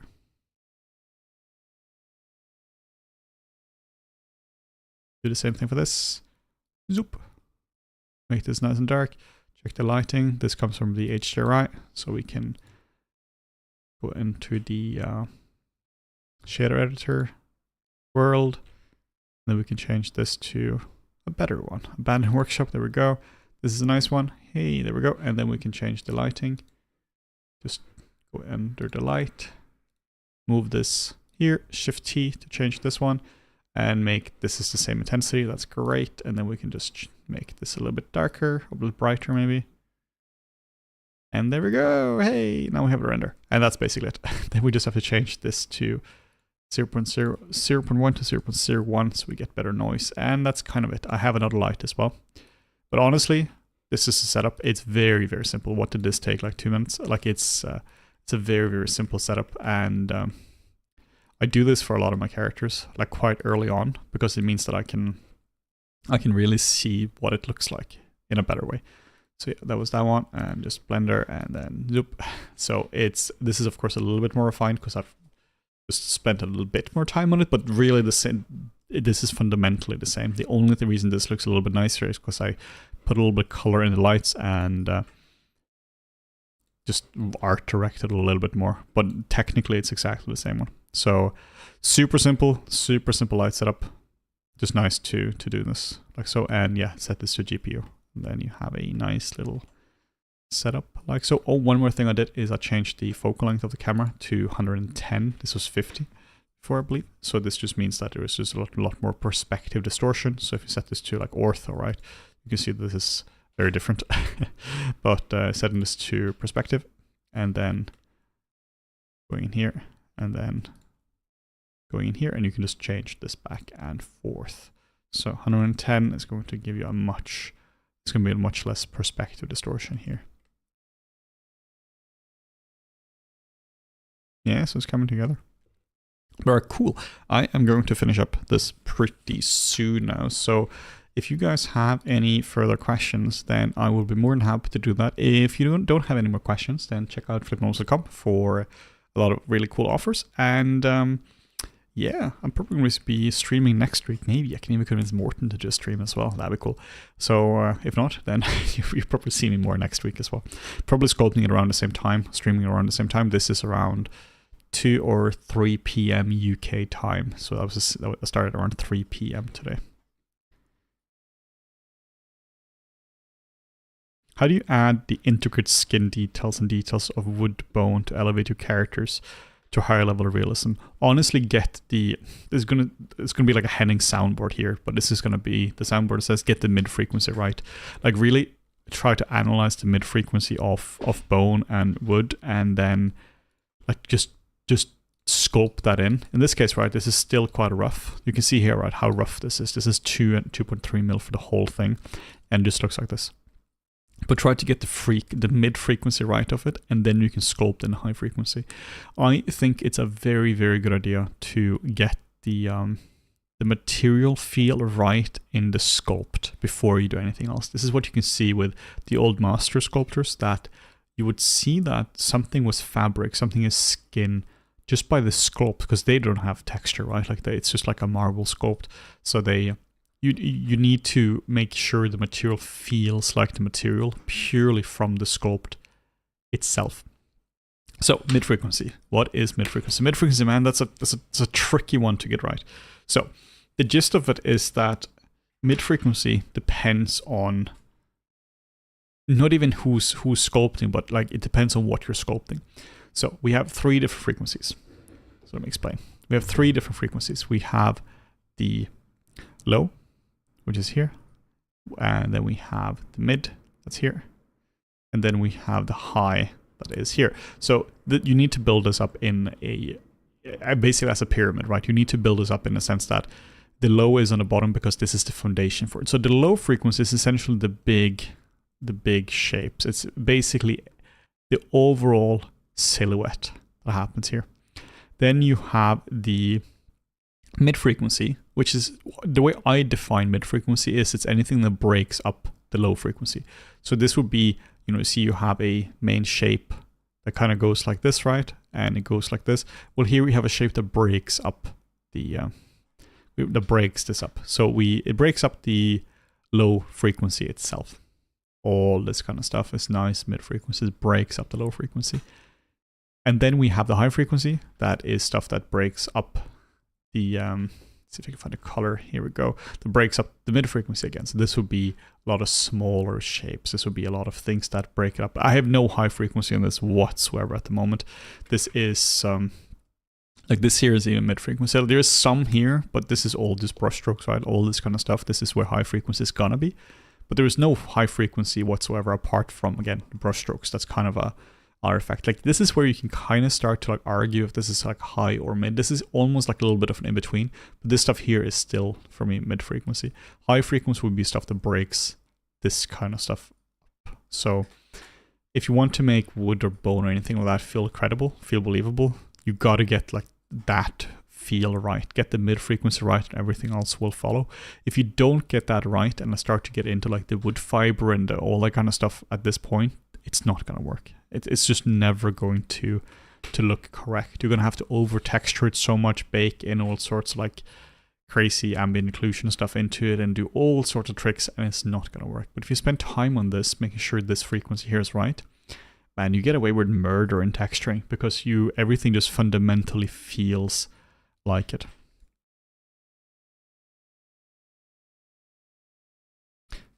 But yeah, that's it for today then. Thank you so much for watching. We are at 2 hours and 53 minutes, which means this is the longest stream this week.